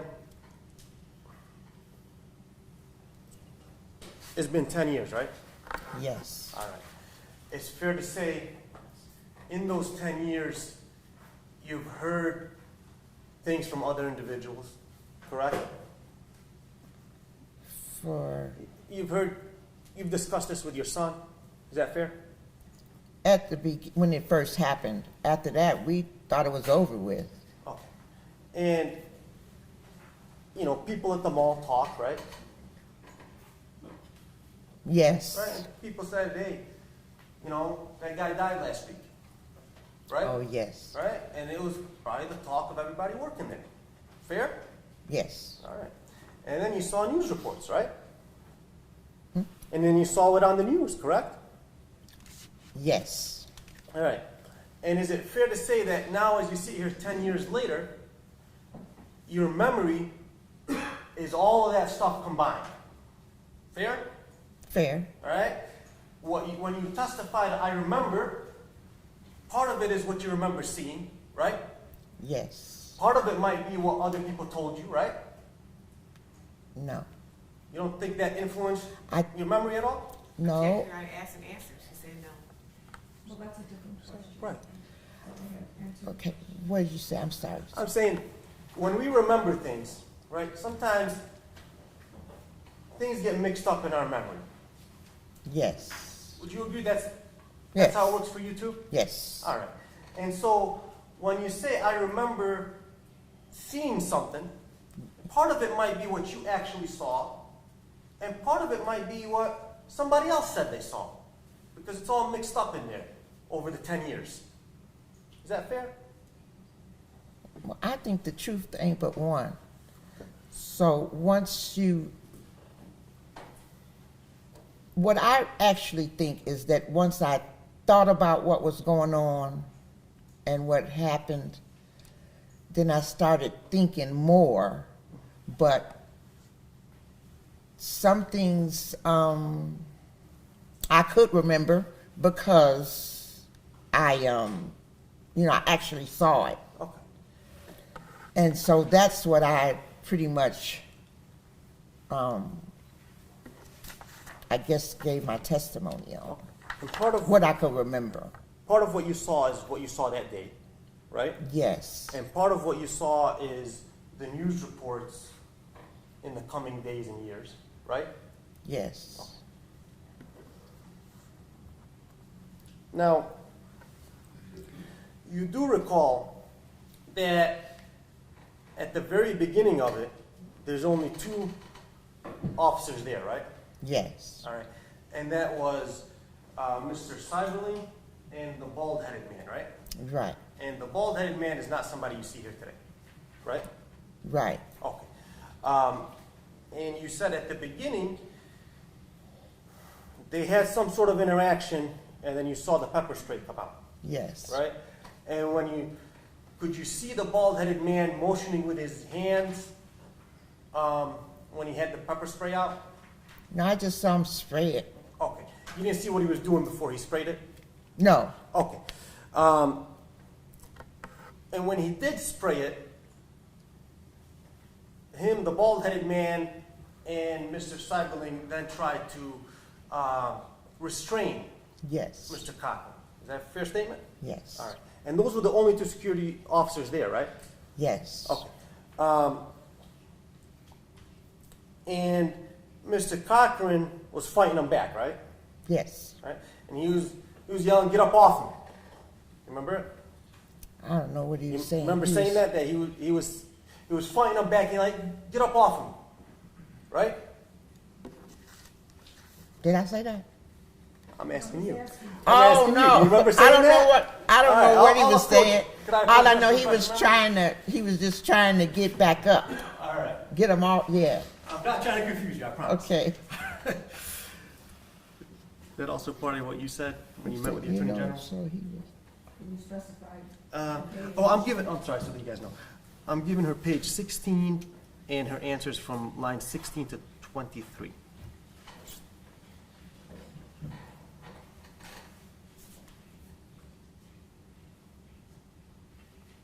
What page? 16. Was it 16? Yeah. Yes. 16.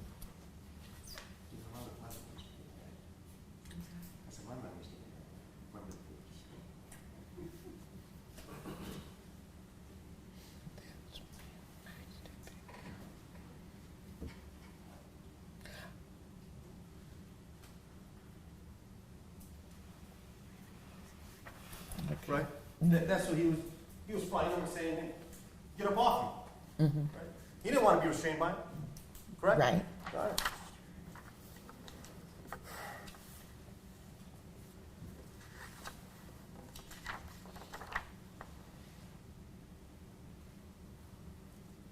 He didn't want to get on the ground, right? No.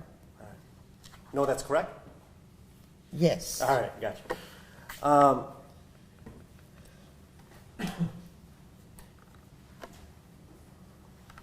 And what it looked like to you is they were just trying to put the handcuffs on him, right? That's how it appeared to you? When they got him on the ground. Yes, Yes. right? Nobody looked, at least to you, it didn't look like anybody was trying to hurt him, right? No.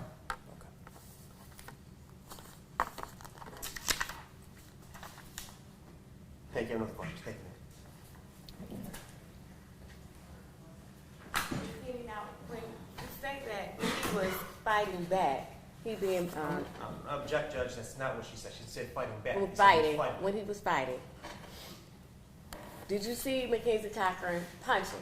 No. Did you see him kicking? No. Did you see him throwing any of the security guards which way or forward? No. Okay.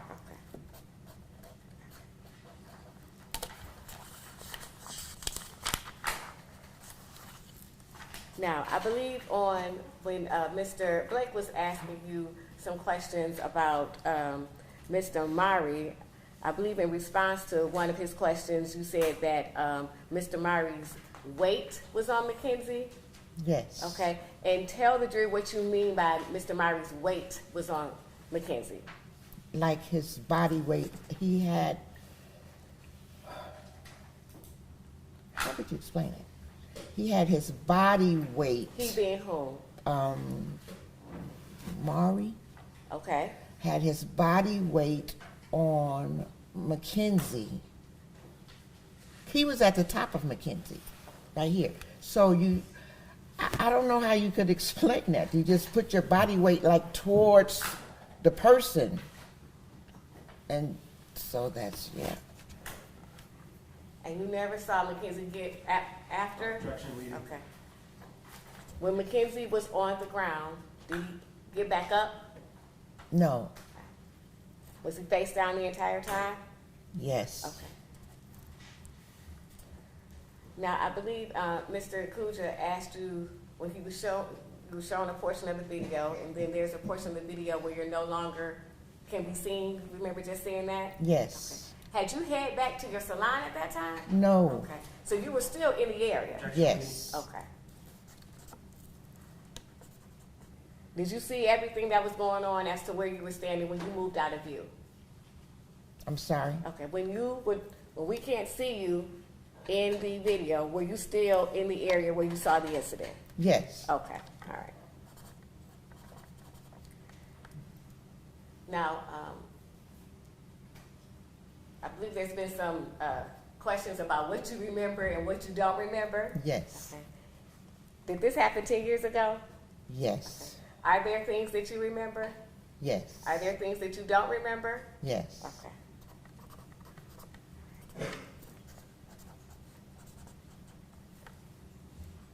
In seeing Mackenzie, one of the things that you remember, let me ask this, had you seen Mackenzie Cochran in the store, in Northland Mall prior to January 28th?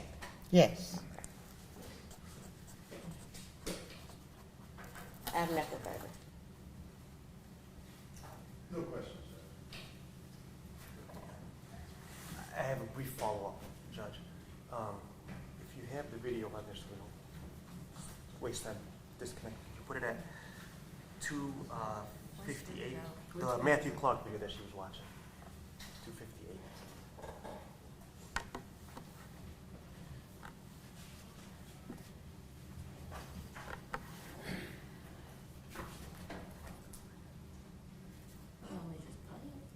We're gonna focus on 2:50. Yeah, about 3 minutes. At about 3 minutes. Whatever. Same thing. 2:58, 3 minutes. We're disconnecting from my computer. I'm trying to not waste time. Yeah, that's it. That's it.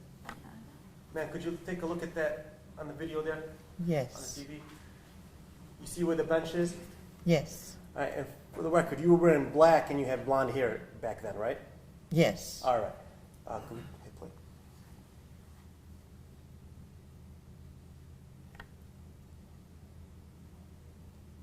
You see you get up off the bench? Yes, All right. You see which direction you go? yes. All right. You're going away from the incident, correct? I'm going right here. Right here is Kids Foot Locker. I'm going right here. I'm going just like this. It's right there. All right. Thank you, Aaron. Thank you, Ms. Kinney, and Ms. Stephen. Please walk in, the door opens up.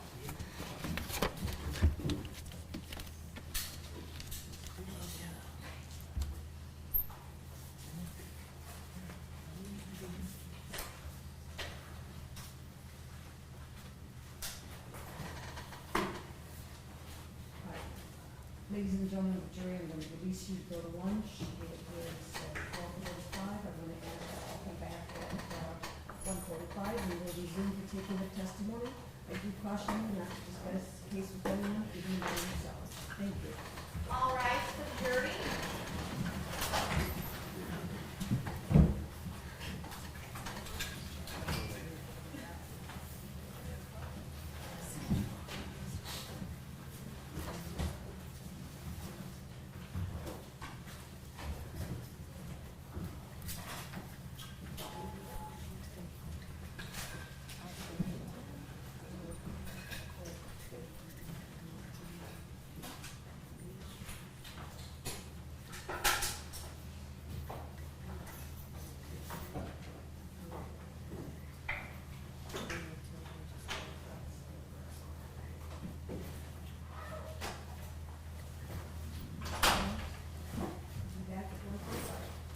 Thank you, Judge.